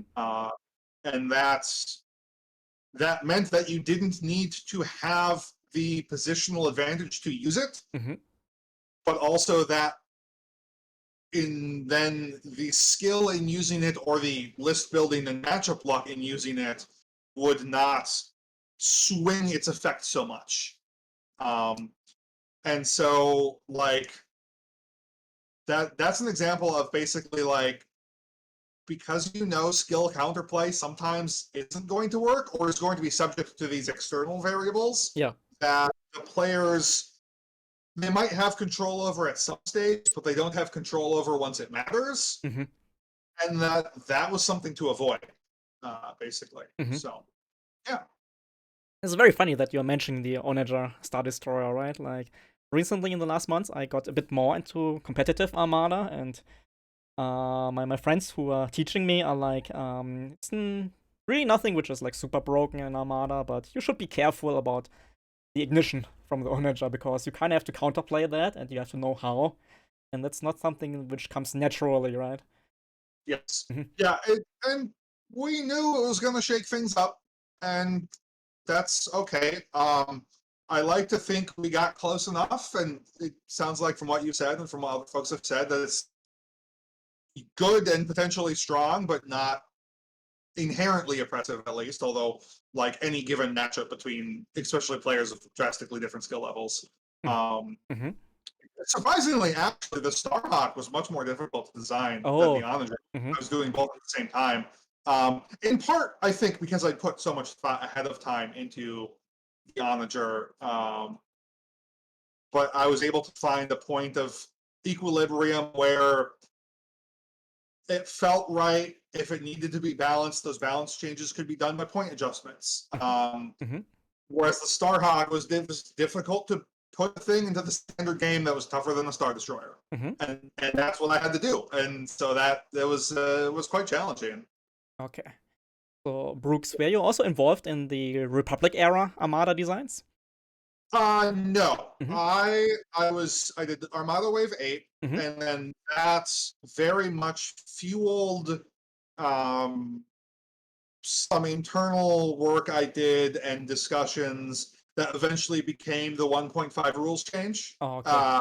Michael was the lead on that project because it was part of he's the lead on the game as a whole, and it was the transition into the Clone Wars. Mm-hmm. So I very much like figured out, okay, what are the things that it's important for us to address with the rules update and with the card pool update. We were able to eliminate a couple of cards that had been persistently causing issues or that didn't, and then update many cards to go with the new rules, and work on the campaign as well.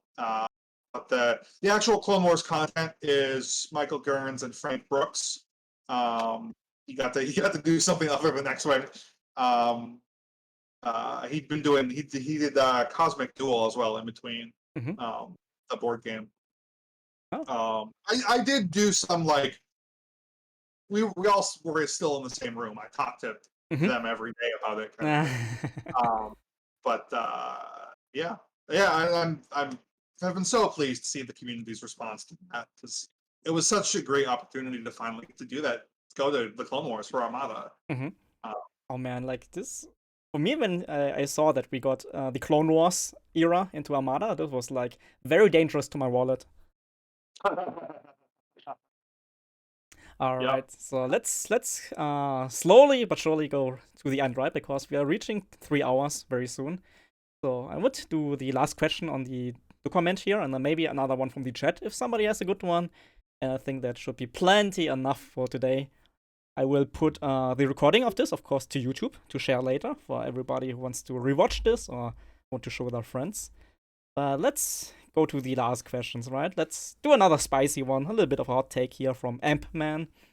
Why are there no native 3-dice clone small base ships for the Republic and X-Wing? Because there aren't in the setting. Yeah. We'll talk more about this. I won't just leave it at that. Yeah, go ahead, go ahead.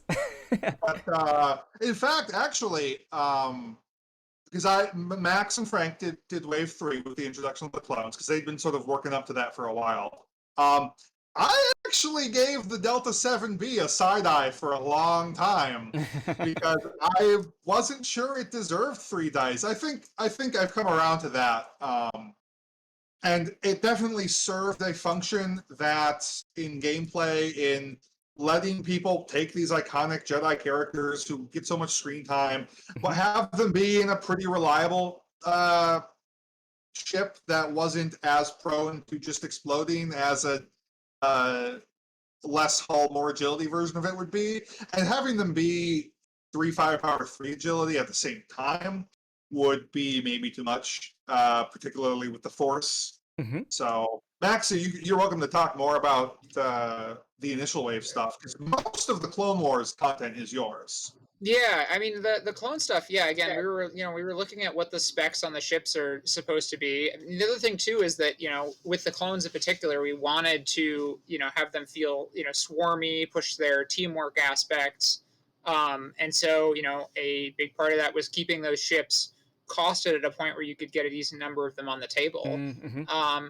But again, just looking at the specs, most of those clone fighters are basically early TIE fighters, Mm-hmm. either slightly worse or slightly better. And so, TIE fighters have 2 attack dice, so they very much fit into that space. I mean, the other reason for it too is a decent number of those ships also have the ability to take ordnance. So while they are 2 attack dice, natively, you can get some rocket shots off or what have you, and that gives you some options. And from a design standpoint, that helps differentiate them from some of the other factions that tend more towards having 3 attack dice stuff. But well, I would argue the V-Wing is a superior TIE. It looks better for me, like my personal opinion. Spec-wise, I think it's better, isn't it? Mm-hmm. Didn't they strip a lot of features out of the V-Wing? Like the V-Wing still has shields. It still has an astromech. Yeah. I did, so broadly speaking, Max did the odd numbered waves and I did the even numbered waves. So I did the V-Wing at the I did the V-Wing at the end. That's the only clone piloted ship I did. I also did the Naboo Starfighter and the Edda 2. They're the ships that go on small bases are TIEs. Now they also have the Arc 170, and that has 3 dice and deserves it. It's a predecessor to the X-Wing. It's just so big, it made sense to put on a medium base. Yeah. So that's like, and then both Jedi ships have ways to get more die bullseye attacks, which is more fitting with what we wanted to do for them, anyways. So this is to the thing we talked about at the start about like faction differentiations. It's not like we ever said the Republic should have weaker attacks. It's that the content we have from the setting that from the setting that we're pulling from, the ships that are available in that time period as a whole for the Separatists too are generally smaller and faster and more lightly armed. Okay. So that's what we depicted. So like that's and also one of the things we also did with that time period is we did fewer ships with true agility 3 Mhm. as well. So that if you're playing, particularly if you're playing within that era, that is not going to be as much of a mismatch. Mhm. There's still a lot of like there's force powers, there's token sharing, there are some agility 3 ships with force powers, but they're only native to full forward arc with some bullseye effect. Yeah, I hope that has broadly covered it. It's like I know that can be frustrating sometimes, but flip side, all these factions are different and are made up of the stuff that's there. So Mhm. I hope people can look past that to enjoy the content that exists as depictions of the things it is meant to depict, Yeah. basically. And sometimes different factions aren't for everyone, and that's okay. That's okay. And I like it that way, right? Like that nothing is or not every faction is like the same like the other. Yeah, and by and large, I am very pleased with the way every ship is depicted. At least every ship that was done new in second edition. There are a couple of ships that made the transition from first edition that, like, with more time, might have had some more changes.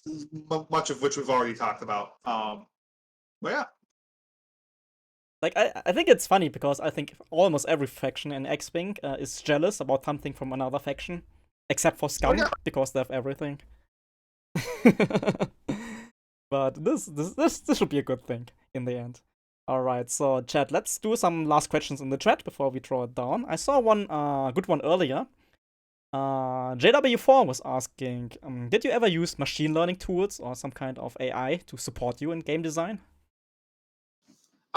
We didn't. We didn't really have access to any of those tools or anyone in house who knew how to use them, and we did not have a lot of budget to go hire people for those things. Mhm. I think that idea is fascinating, and I will definitely take a look and see what some other folks are doing for it. But no, we never specifically did any of that stuff. All right. Yeah, this should looks like cutting edge technology, right? Like for maybe future content, but Well, and it's also come a long way in the last few years. true. Like I mean, I would say I've seen some really interesting things from it in the last couple of years in terms of like procedural generation stuff that I had not seen even 2 years ago. Mhm. So, yeah, I'd be interested to see what people can do with it, but we didn't have the bandwidth to try something like that at the time, nor the budget, frankly.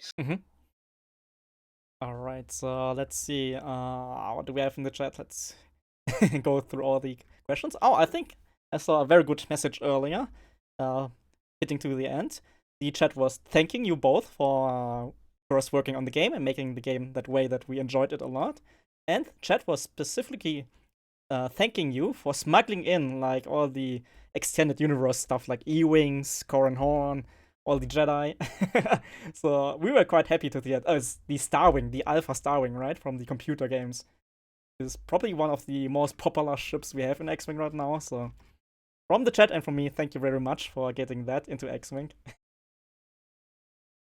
you are Well, very welcome. you are welcome. I can take some credit for the Alpha Starwing, though. In terms of characters, I think Brooks is responsible for more of this than any other single person. Mhm. But the Alpha Starwing was funny because it was sort of that thing where we were like, it was the break glass in case of emergencies. Mhm. And as we were, there wasn't an emergency, but as we were moving along and really hitting the bottom of the barrel of ships in first edition, especially because there wasn't nearly so much new Star Wars media giving us tons of new ships, I did turn to Frank one day and say, "It's time, Frank. We got to break the glass. We got to do it."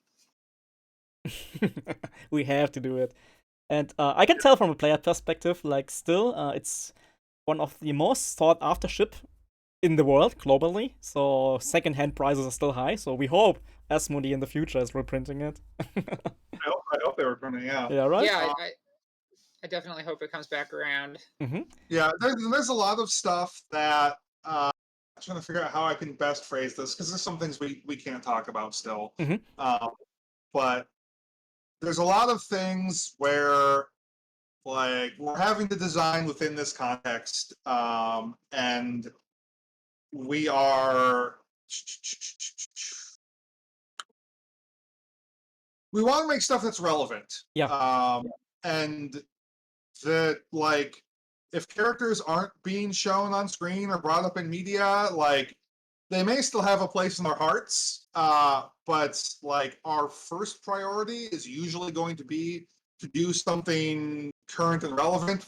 I mean, for financial reasons, for like marketing reasons, because it's cool and new, and we get to do stuff with it. So like we absolutely did want to include characters when we can. Mhm. There are characters who LFL didn't want us to include for various reasons. Most often is that they might be using them for something else, kind Yeah. of thing, or it wasn't settled yet. Like we talked about very early on. When a company says they're not going to do a thing, they mean they're not going to do it right now, and Mhm. that may change in the future. Who knows? Who knows? My go-to breaking place of class, more for Armada, but I brought it up for X-Wing too sometimes, was the Yuuzhan Vong. Mhm. Because I know the Yuuzhan Vong are quite controversial in the fan base. Yes. For a whole bunch of different reasons. But they were my emergency weapon whenever somebody's like, oh, we're running out of like options, all this stuff that's left is really obscure EU stuff, like not much of it has been depicted. I could go to the Yuuzhan Vong and I could say we have at least a half dozen ships for each side Mhm. that we can pull from that have been visually depicted numerous times, Mhm. that we know a lot about because of those novels, that are like interesting and new and something different. And also, I mean, also the New Republic era stuff that exists at the same time is all really cool too. Yeah. More X-wings and other vessels. And so like it never got to that point to that we would break that glass, but it was always it's a good example of like there's more stuff out there if you want to keep Mhm. doing Star Wars material, even if you've already done all the current stuff. Uh-huh. The idea's So there. Mhm. and I get eye rolls that people would laugh, but like I mean I really enjoyed it. I know there are many people who, even if they maybe didn't enjoy those stories, would enjoy what they brought to the game, Mhm. in terms of variety and something new. So like there's always more stuff, but you only have so much bandwidth. You can only do what you can produce at the time, basically, and so you got to prioritize. Mhm. So, Brooks, thank you for this answer. Oh man, Yuuzhan Vong, like this could have been like one of the most talked stuff ever if we could have brought it to Armada or X-Wing. I had a project. This is a long time ago. This is an entirely personal project to scratch build a Happen Battle Dragon for Armada. So I printed out one of the like source book depictions of it Yeah. at scaled size and was Oh. basically building a stack of discs going in and then back out Mhm. to form its shape. So Oh man, yes, please. I got other things, but Mhm. All right.